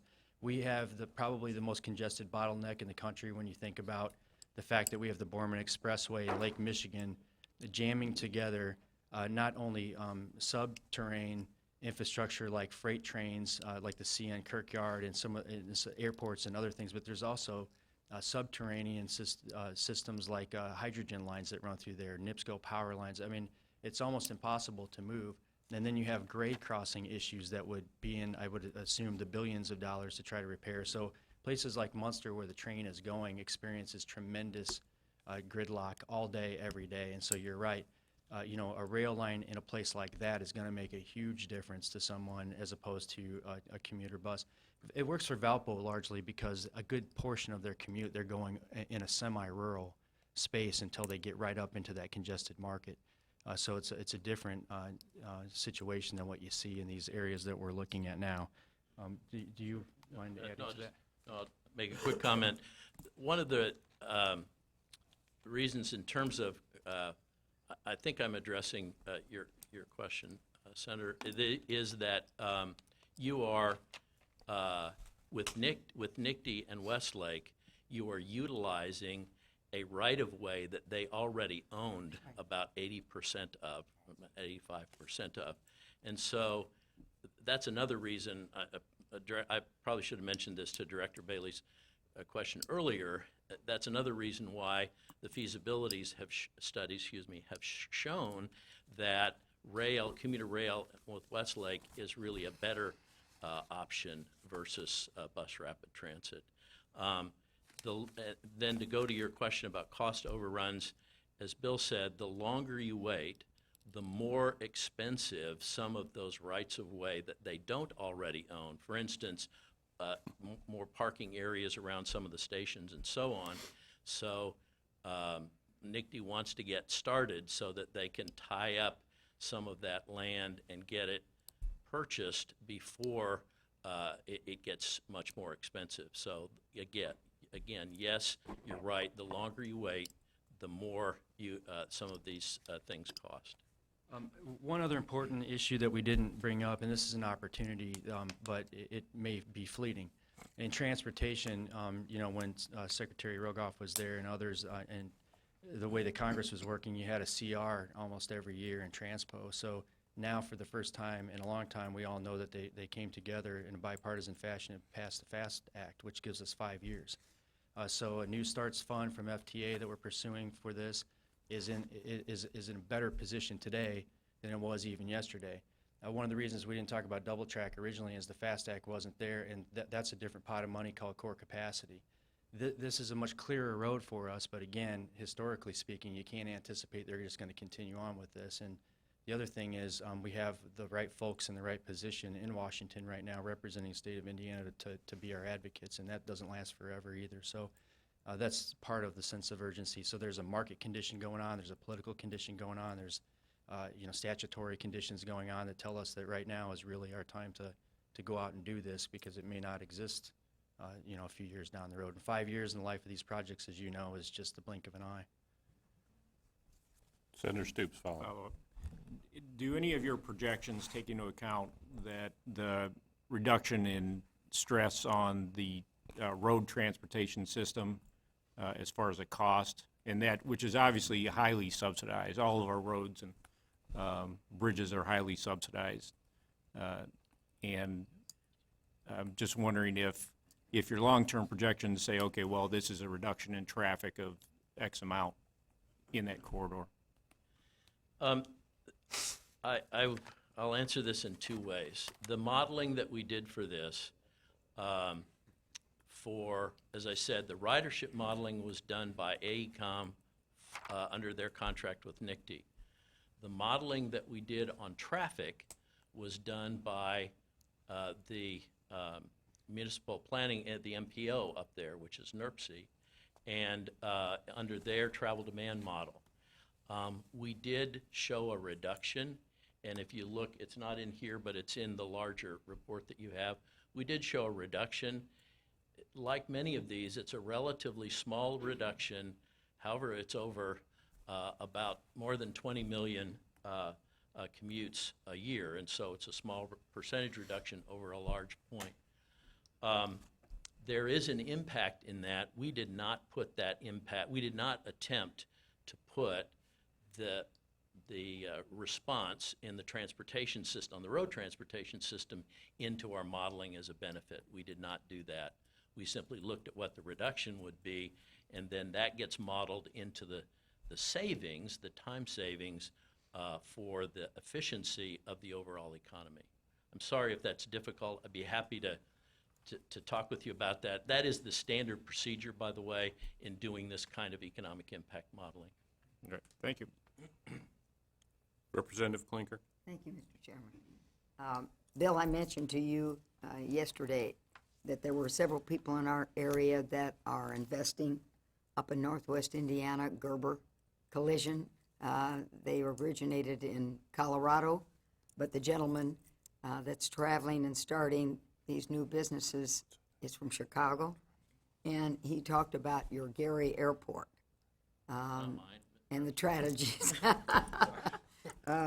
your comprehensive strategic plan, and they are very excited about the fact that maybe you have added to your runway, and that there are maybe possibilities of federal money as well as state money for the airport. Is this all part of your Northwest Indiana Regional Development Authority, or are you just kind of concentrating on rail? Are you including the airport too? Because I know there's a lot of interest out there. Thank you, Representative. Yeah, the answer to that is absolutely yes. There are several big rock pieces that are included in this. What we're really doing today is focusing on what we think is going to be a significant new project. But yeah, I mean, the full implementation of a business plan at the airport is absolutely vital. Continuation of quality of place work, whether it's done by us or the cities, is a huge part of this. I met with one of the members here recently who made a great point that connectivity is not enough. We know that. It has to be that you're firing on all cylinders, and so yes, we're gonna. How many gonna years that. do you think it'll take? This project is a lengthy project. We're talking about a 2022 roughly start date for the commuters to go in. Investment could happen much earlier than that. You know, in Russ, anticipation. are you talking about how long will it take for the airport? Yes. Oh, okay. Oh, it's done. The airport is, there's a lot of factors there. Just to be candid with you, I think it depends on the direction and will of the airport board at this point to take on a very practical approach to business development. I believe that they are doing that now. There's a new board there. As you may recall, you all helped constitute a new board structure. Do and we that's have a important. commitment to do that? We do, and there's some serious conversations that need to be had with the Chicago Aviation Department and consideration of the bi-state compact that exists between the two entities. So that's one. You know, gaming is another area to be looking at. There's Port's equation with us. There's tourism, consolidation of efforts, and there's so many things to be focused on, and we are going to focus on that. We're just today really saying one of the big missing pieces is going to be this connectivity piece. Director Bailey, follow. Thank you. Wanted to ask on the ROI equation, so you have to have 2 times the 6 million by year 20 in terms of increment from state income tax and sales and use tax, right? Yes. Well, since your model assumes that you're bringing in workers who work in Chicago, maybe would have moved to Illinois and lived in Illinois, they're going to be in Indiana. Are we going to get income tax revenue from those workers? Good question. Do you mind if I jump in here? Good question. In fact, and in the larger document it described, it doesn't do a very good job here. In the larger document, it's clear, and we did these numbers.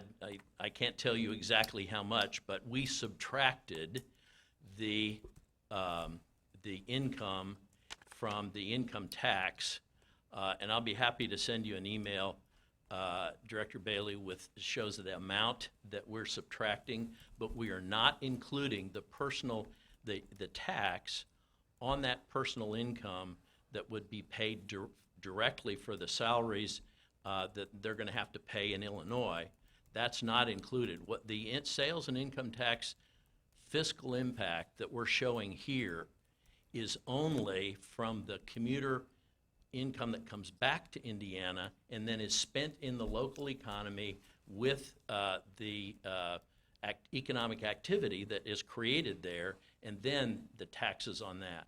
So yes, we have deducted the impact of the income tax that those people would pay in Indiana on those salaries earned in Chicago. That is not included in these numbers.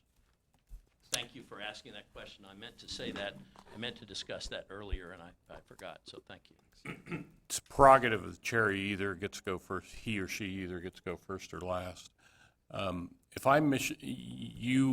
Northwest RDA was regional cities before regional cities was cool.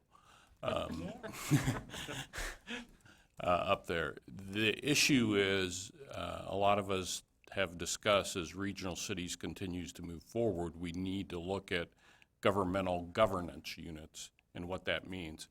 If I'm sitting in Michigan City, LaPorte County, I haven't contributed to the RDA at all. You're going to throw down a pot of money. What's my incentive to contribute in the future and be a part of the RDA, to want to change my governance structure in LaPorte County or St. Joe County? That's an excellent thought, Mr. Chairman, and if I can attempt to address that a little bit. So the current situation is that regional cities created or helped facilitated a new RDA in the South Bend area. Currently, they are on board with this project and contributing to the double tracking aspect. So we're doing preliminary engineering there, and I think they dedicated $800,000 to that effort. One of the missing pieces is in LaPorte County. Having said that, the mayor of Michigan City is a huge supporter of this. So you have this big bipartisan coalition. I think Senator Talley could speak this better than me, but if you went up there and you ask any of your colleagues, I think you're going to find about 90% of them or more saying this is a great project. There is some tension going on with LaPorte County with the fact that they're not contributing to either our RDA or the other. But I think that that's a problem that we're optimistic will be solved in one of a couple ways. And one might be at the city level. One may be that discussion evolves at the county level and they come on board.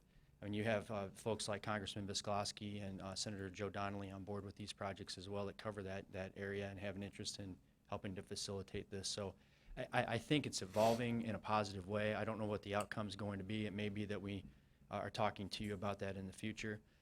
And as far as, I hope this is on the same topic, but as far as the RDA goes, our RDA, we are married to what is really a movement at this point. When you consider the fact that you have 15 communities up there and bipartisan support across the board for these projects with mayors, councilmen, representatives, and senators, this is much bigger than us.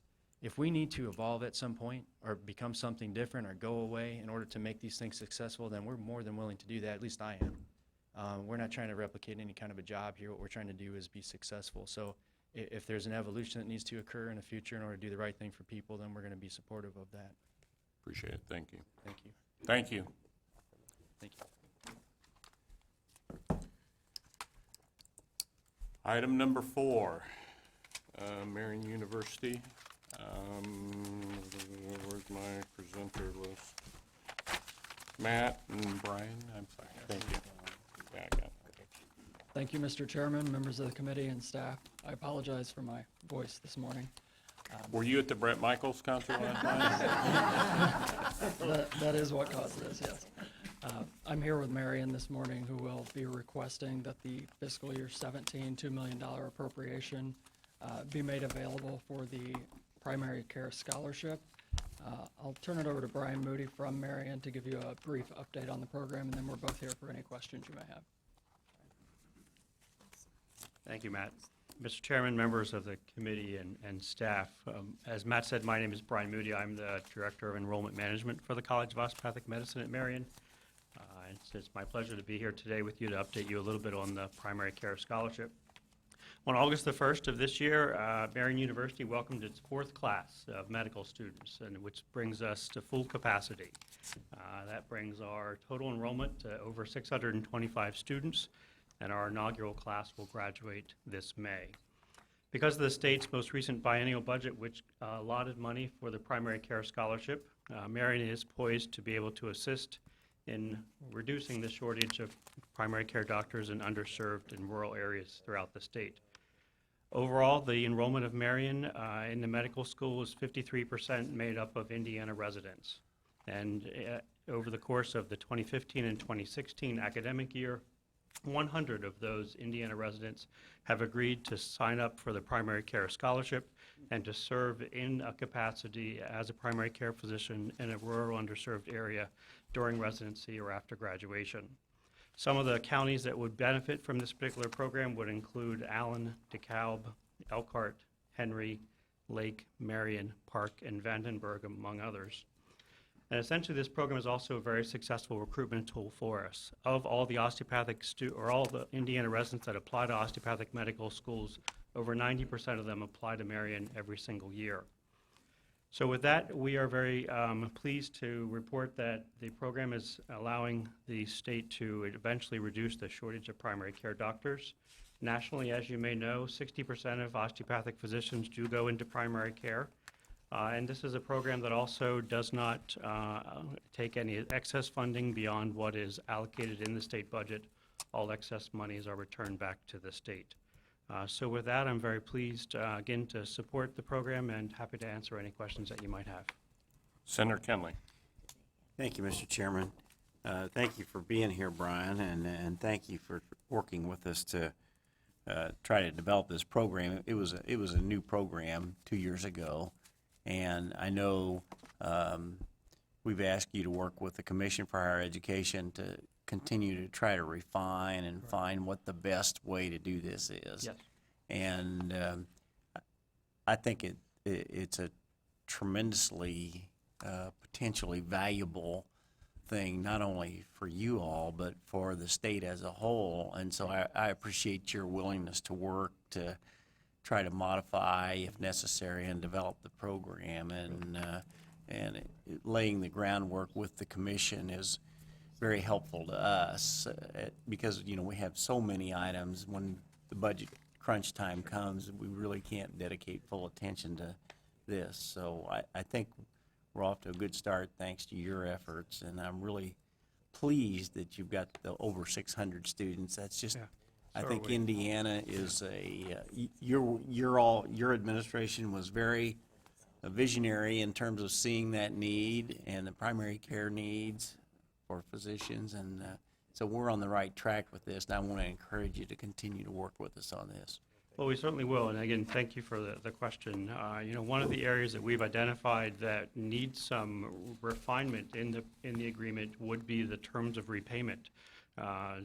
In surveying our students, one of the reasons why they're hesitant to sign up initially and they wait until later years of their 4 years at Marion is because of the lack of clarity that's attached to the repayment terms. Right now, it just says that you owe the state 1 year of service, and if you fail to fulfill that year of service, you contact the state and pay back the resources.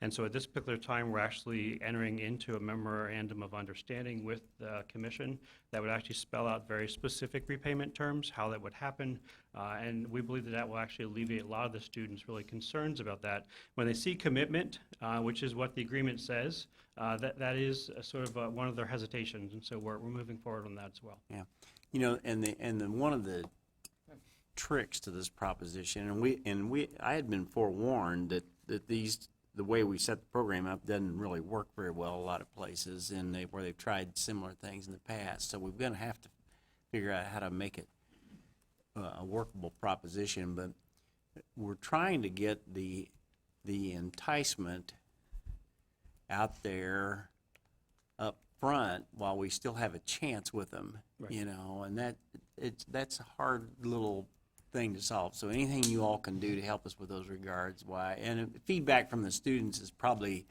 the key. Let's get some information from them about what it takes, you know. The repayment terms is an area that we've identified that we can work to improve the program. And really it's simply a matter of education. Over 70% of the students that aren't signing up for the agreement are saying that early on in their career, in year 1 or year 2, it's just so difficult for them to determine that they want to go into primary care. And if we look at numbers that are coming out of our inaugural class that's entering into their 4th year right now and will graduate in May, 60% of those are slotting towards primary care areas for their residency applications. And if you look at the class after that, 80% of the top of the top specialty areas are primary care. And so the thought process as they move on does begin to clarify, but it is slightly difficult in year 1 and year 2. And I think, Brian, also, we might need to have a little data or statistics as those students go into primary care. I mean, one of the aspects, and I understand, is if you can reduce their debt load a little bit, then the salaries that primary care get make it more, what's the word? Palatable, yes, enjoyable, you know. Delayed gratification, when you really don't start getting a paycheck till you're 30, you know, you try to catch up for that decade when all your peers have been making lots of money, so. Yeah, this is a way certainly to offset some debt. We do have a number of repayment options that are available. Students do certainly begin to earn some money during their residency years. And then we have some graduated and income-based payment plans that also allow them to work towards paying back their loans. But anything over the course of that we can reduce the loan burden. You know, nationally, about 93% of medical students across the United States fund their medical education by loans. That number at Marion is just slightly over 80%, so we do believe we're making a headway there. That is impressive. Yeah. Representative Klinker? Thank you, Mr. Chairman. Is there an income eligibility for their family that they have to meet? In other words, would a low-income, maybe at-risk student be capable of getting this scholarship before someone that maybe is from a little bit wealthier family? Right. Great question. In an area in Indianapolis? Right. There are no eligibility or sort of income verification levels. There are not. The criteria simply state that at the time of application to Marion, the student must be a permanent resident of the state of Indiana. They also need to, again, state that they're willing to serve in primary care in a rural underserved area during residency or after graduation. 1 year of scholarship for 1 year of service. 1 year of service? Correct, yes. And 1 year of service, and do they have to pay back their loans? The year of service is in repayment for the scholarship. Okay. Correct. So they would not have to pay that $10,000 back? That's correct, unless they left the area of primary care, or if they Then they left would. the area which was designated as rural underserved. Thank you. You're welcome. Representative Gooden? Thank you very much, Mr. Chairman. I want to say thank you to Marion College. I represent Scott County. We know what happened down there with the HIV crisis and all that. And I'm going to tell you that Marion College is the only group that came in there, volunteered their services, and are still there volunteering their services to help people there. And that means more than anybody would ever know. My hat's off to Marion University and your students, Dr. Gephardt, and all those folks that are there working. And I just want to publicly say thank you, because a lot of other people showed up, but they're gone. Marion is still there. Again, I thank you very much for that. Our students do a lot of service, as do the wonderful students at IU, but I appreciate the recognition. Thank you. Are they going to find residency slots when they graduate? Well, I know that we're That's- currently working forward on that on another front, and so I believe we're making progress. It's a iterative process in that particular regard. Thank you. You're welcome. Any further questions? Thank you. Thank you very much. Now we'll have Department of Workforce Development, Mr. Noti and Mr. Richardson. I know a lot of it wondering why we have this, but as we made special provisions a year ago, we wanted to make sure that the fund was going to continue to go in a positive direction, so the next recession that hit, we'd be prepared. So, floor is yours. Absolutely. Chairman Brown, ladies and gentlemen of the State Budget Committee and staff, good morning. And on behalf of Commissioner Braun, my name is Bill Nonti, and I am the CFO and Chief of Staff at Department of Workforce Development. And we appreciate the opportunity, even though it was just a short time ago that we were with you in Kokomo, an opportunity to update you on a few statistics on unemployment insurance, and as well to take a look at the trust fund projections and the balance of the trust fund. In addition to myself, I have our Chief Operating Officer, Josh Richardson, and he was the former unemployment insurance director with us, so very knowledgeable there, and our General Counsel, Jeff Gill. And so I'd like to start out with Josh giving some updates on some unemployment insurance information, and then I'd like to come up and update on the numbers, and feel free to ask questions as we go along, or certainly we'll be available afterwards to help with any questions that you might have. So with that, Josh? Thanks, Bill, and Mr. Chairman and members of the committee. Again, Josh Richardson, and remember sort of the context that we're here under is that the both the trust fund borrowing and then the elimination last session of the UI board. And so we have tried to figure out how to address these presentations. We're including many of the same slides that we did before the UI board. And so that's why you're seeing some of the slides that you're seeing. Please do call my attention with any questions. I've got just a few slides to go through here. One is just a most recent map of unemployment rate by state across the country. Data came out last week. And then in early to this week, where Indiana is at or lower than all of our neighboring states, doing fairly well across the Midwest as well. The next slide, again, this is one that members of the UI committee were used to seeing, and it's just a chart that graphically represents initial unemployment claims, so new unemployment claims by week. And as you can see in this chart, basically for the last 3 years, we've been saying we don't know how much lower these numbers can get. They're really historically low at something like 30,000 unemployment claims per week, but we continue to trend at, you can see the green line there between September and October, we continue to trend at or below previous years, so benefits continue to be lower than what we'd expected previously. Duration is low, exhaustion is extremely low, and these are all, I think, wins across the economy to have that be the case. The next chart you see, this cascading chart, is the continued claims. So as opposed to just being new claimants for benefits, these are the total number of benefit recipients by week, each week. Going back to 2008, you can see as that peaks up, that will almost always correspond with winter months as we see seasonal layoffs, especially in the construction industry. And so you can expect that that line will peak back up to some extent. As long as those peaks and valleys continue to be lower, we'll certainly be going in the right direction. And we will continue to move through it that way. So that is all that I have for you today, unless there are questions for me now or questions appropriately addressed to me as Bill runs through, I think, the meat of the presentation. So thank you all.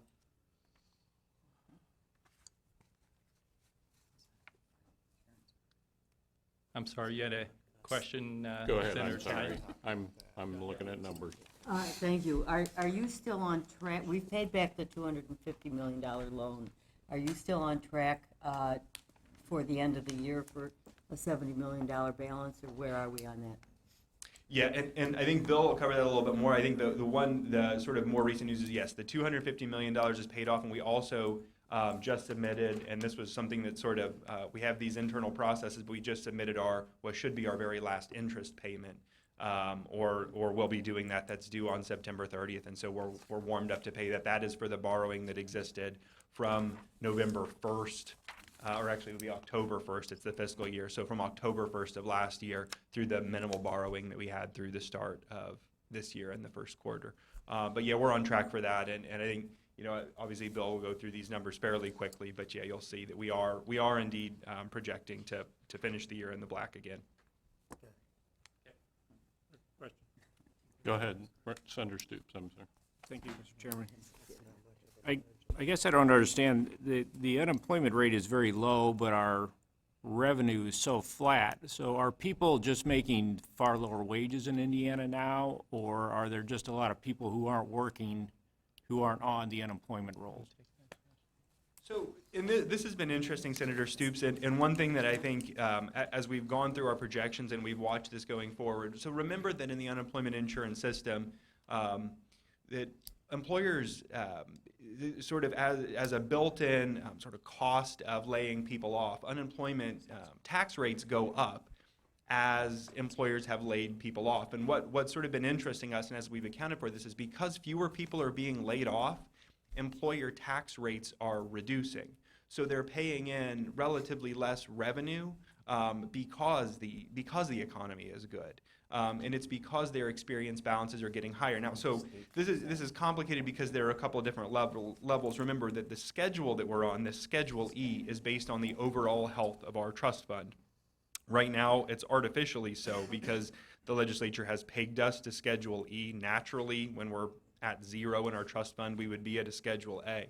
But so we've been on this Schedule E since, and as you talk about sort of the flatlining revenues, we moved to Schedule E in 2011.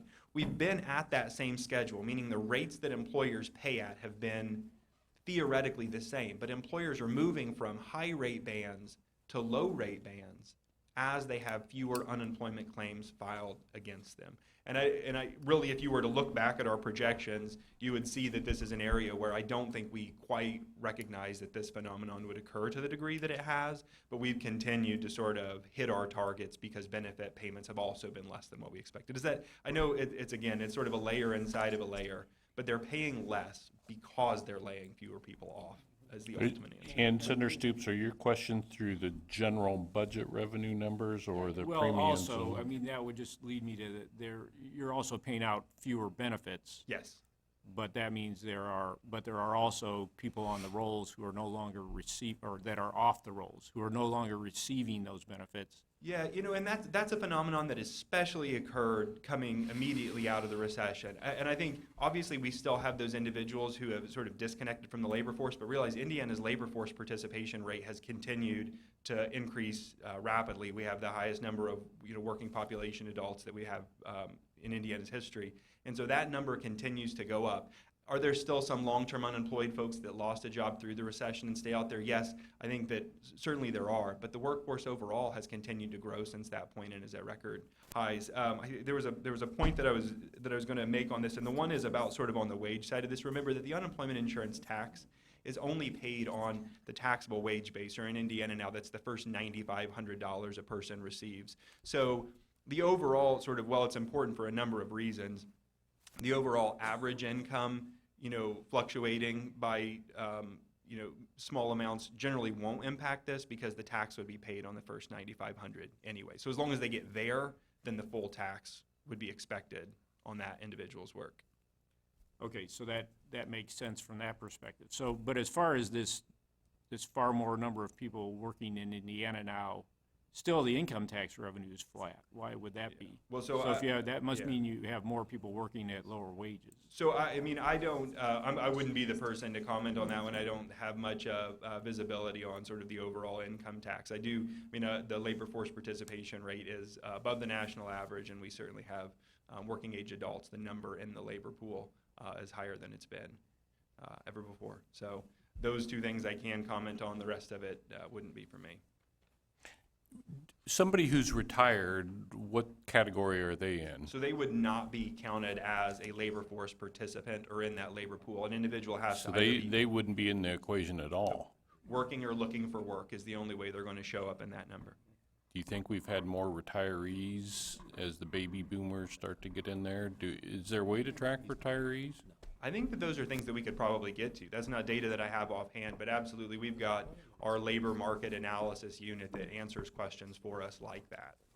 And that might be because I think we do have more retirees. People have, retired, and that's a different income base than a working income base. Mm-mm. Right? You asked me to agree? It is, being retired. Representative Gooden?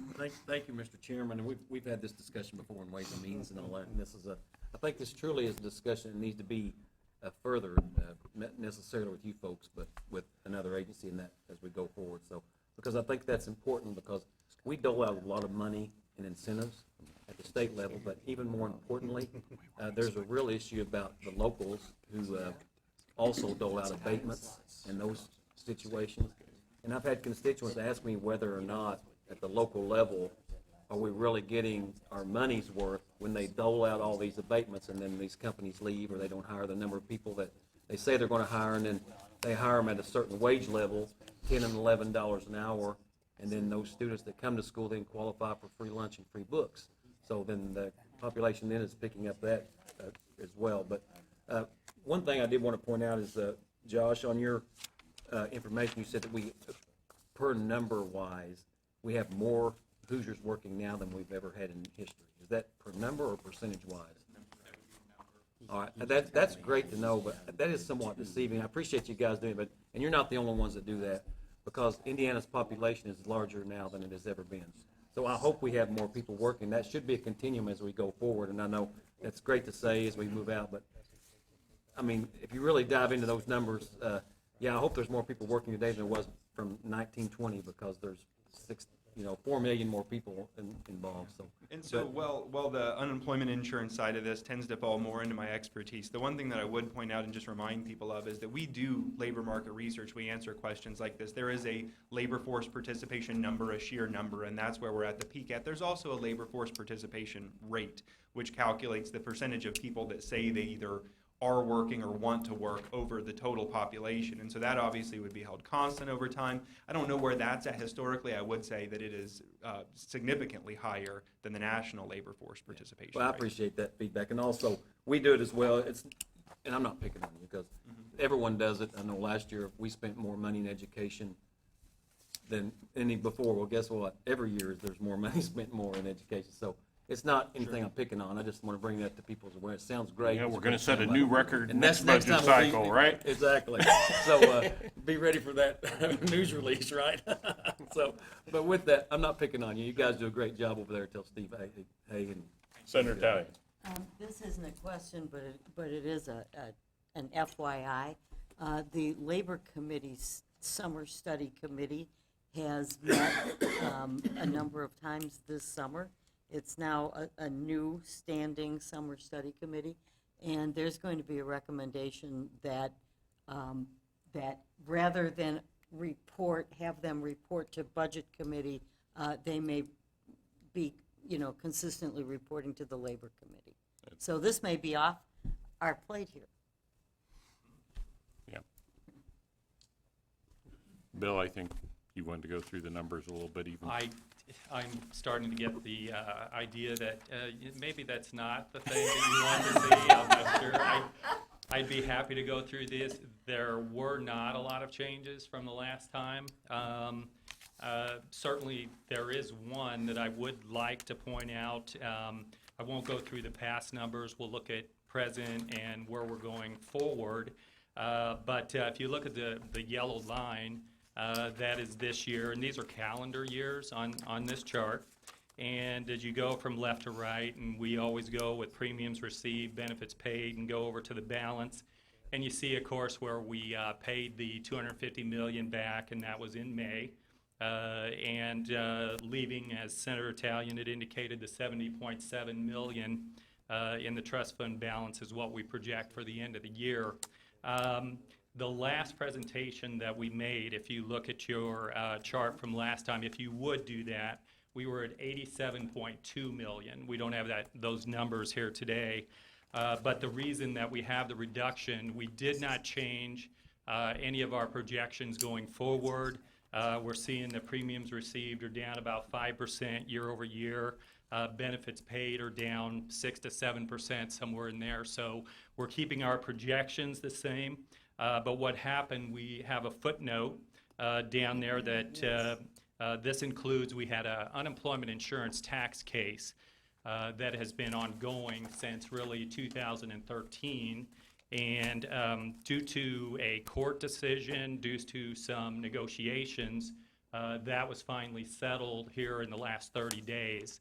And basically was an employer had thought that they were entitled to a lower unemployment insurance rate over a certain period of time.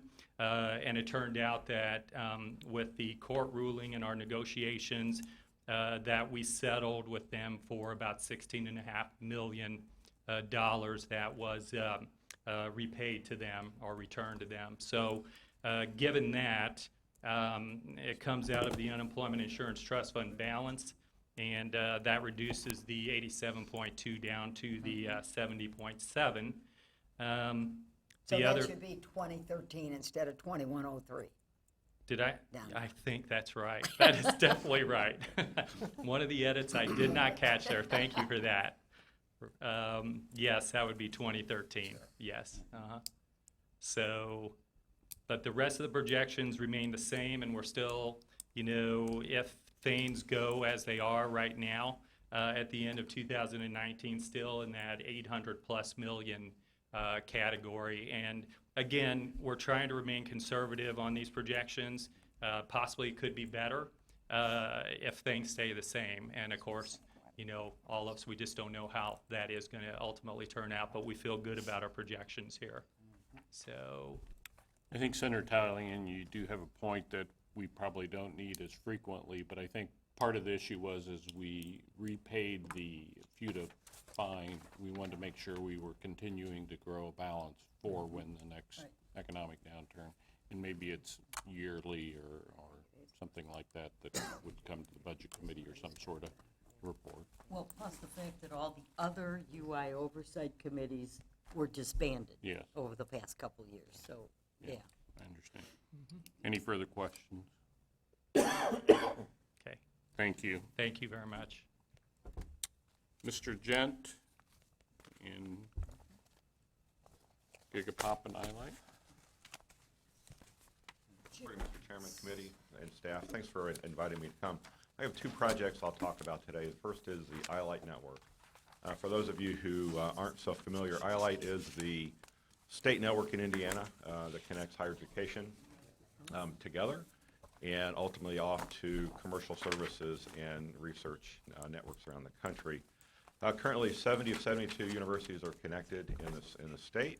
A couple have chosen not to connect. This is an opt-in network, so you do not have to connect to the network. We also support a few state agencies, some FSSA offices, and a few state police posts are connected to the network itself. We're currently undergoing an upgrade of the network from a 10 gigabit backbone to a 100 gigabit backbone. That should be completed in December of this year. A couple of more interesting things we've done this year is worked with some schools in preparing some National Sciences Foundation grant submissions. Butler University, Indiana State University, and, check my notes, DePaul have all submitted awards to the NSF for campus network improvements. A couple of years ago, two schools won an award. Wabash and Earlham won awards. This past year, all of the IU regional campuses won awards. So, one of the things that the iLight Network has been doing is really pushing campus networks to participate in national funding opportunities, and I think word has that at least a couple of the recent submissions will be successful, and that'll bring some good dollars to the campus networks to improve that campus environment for those students. We continue to support sort of above the network services, so instead of just providing capacity and connectivity to campuses, we still supply that one-on-one troubleshooting, engineering, capacity planning, and just general advice on security and other matters to campuses as they need that. That's about all I have on iLight. I'm happy to answer any questions. Questions on iLight? Moving on. If you think about iLight as the state and rural highways, the Gigapop is the interstate system. So this is the network that connects Indiana to the rest of the country. The Gigapop has physical resources and assets in Chicago and Atlanta. We connect to commercial providers in Indiana to provide commercial internet. We connect to research and education science networks around the country to provide universities in Indiana direct access to the science network, so the Internet 2 private higher ed network, the NOAA research network, the Energy Sciences network are all connected to the Gigapop, or Gigapop connected to those, and those resources then available for any university. Happy to answer more questions. Appreciate your We're all work on this. questioned out. Any No, questions? Appreciate your work on this stuff the last few years. I think some of our recent developments and discussions kind of indicate that some of the infrastructure things that we've done here probably wouldn't have gotten done if we hadn't proceeded along that path, so thank you. I will say, iLight was the first fiber optic network owned by a state, and with a 100 gigabit upgrade when completed in December, will be the first statewide 100 gigabit asset in the state. I think it provides a very unique resource for universities, and we see that in these wins in the research granting opportunities. Thank you. Thanks. Thank you. Next, Mass Transit, Public Mass Transit, PMTF, Mr. Buckle.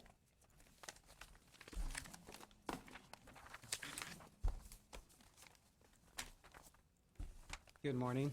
My name is Larry Buckle. I'm with the Indiana Department of Transportation. I'm the manager of our Office of Transit, and I'm here to present our Public Mass Transportation Fund, we call the PMTF. The PMTF fund is from the general fund, and the funds go to 65 public transit systems around the state of Indiana. The allocation, or the funding that we will receive for state fiscal year 17 is $42.6 million. It's just about $40,000 less than what we received last year. The allocation of these funds to our public transit systems is as follow. Is what we do is we came up with a base allocation, and the base allocation is what these systems received in 2014 and 2015, as we set a base. We had two systems that actually could never spend their money with their allocation. It was the city of Marion, the city of Richmond. So what we did for them for the base is the actual monies that they spent for those years was their base. We also have been adding CERTIS, the Central Indiana Regional Transportation Authority, into the PMTF formula. And what we did last year is they had a base of $25,000. We bumped it up to $50,000 this year. NICTE will continue to receive 12.34% of the fund right off the top. And then there's a balance of $240,000 above the base, and we're giving that money out based on our performance formula. The performance measures in our formula are passenger trips, total vehicle miles, and locally derived income. That's the money, like the passenger fares or the taxes locally that they come up with. And the funds will be used by our transit systems for calendar year 2017. These funds also match federal dollars. The PMTF dollars also require a match, so if for every dollar of PMTF money you receive, you must match with a dollar of local funds. And then the funds are paid to our systems on a reimbursement basis. And if any questions? Questions? Thank you. Thank you. Thank you very much. Airport development.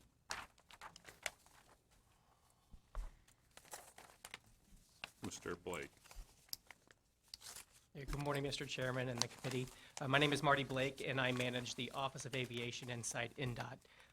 I'd like to take a few minutes to talk to you about Indiana's airport development participation. Indiana's state aviation system plan includes 70 airports that serve the transportation needs of our Hoosiers. Federal Aviation Administration's Airport Improvement Program fiscal year 2016 grants are still in process until September 30th. The plan list of projects includes 53 Indiana airports, which will receive approximately $65.9 million in FAA funds, which is 90% of the project costs. Airport development projects encompass a wide range of activities, including pavement reconstruction, rehabilitation on runways, taxiways, and aircraft parking aprons, approach protection, land acquisition, runway extensions, and required planning for future projects. The FAA is in the process of awarding 90% of the total project costs directly to the municipality, sponsoring the project with a 10% match requirement. INDOT is providing a 4% match of approximately $2.4 million statewide, and the municipality or airport will provide a 6% match.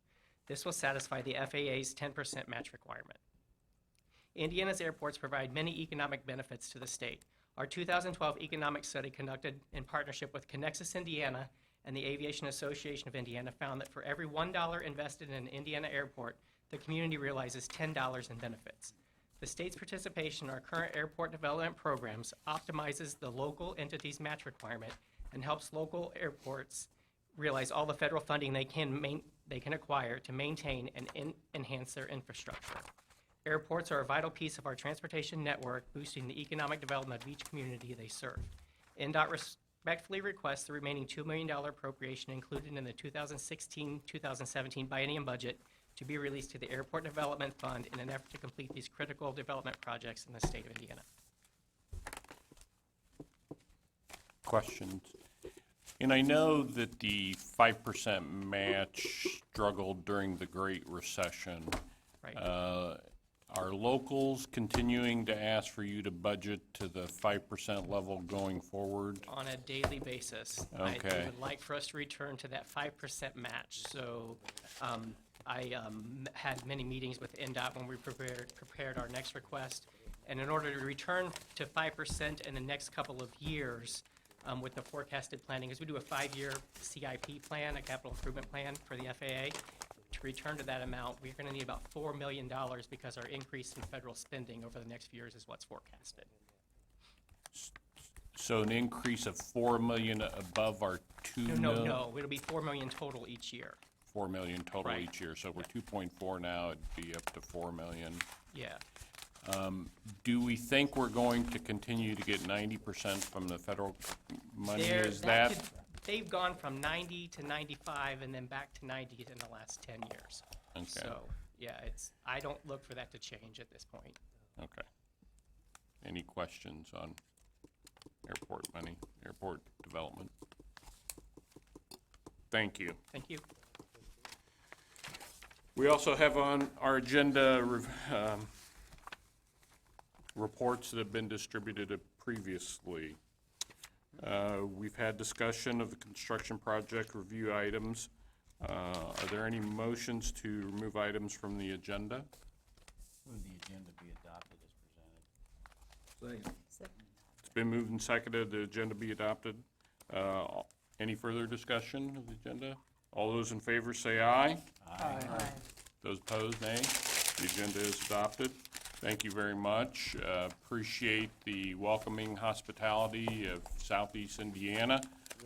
We are going to be scheduling in October. We don't have logistics worked out yet, do we?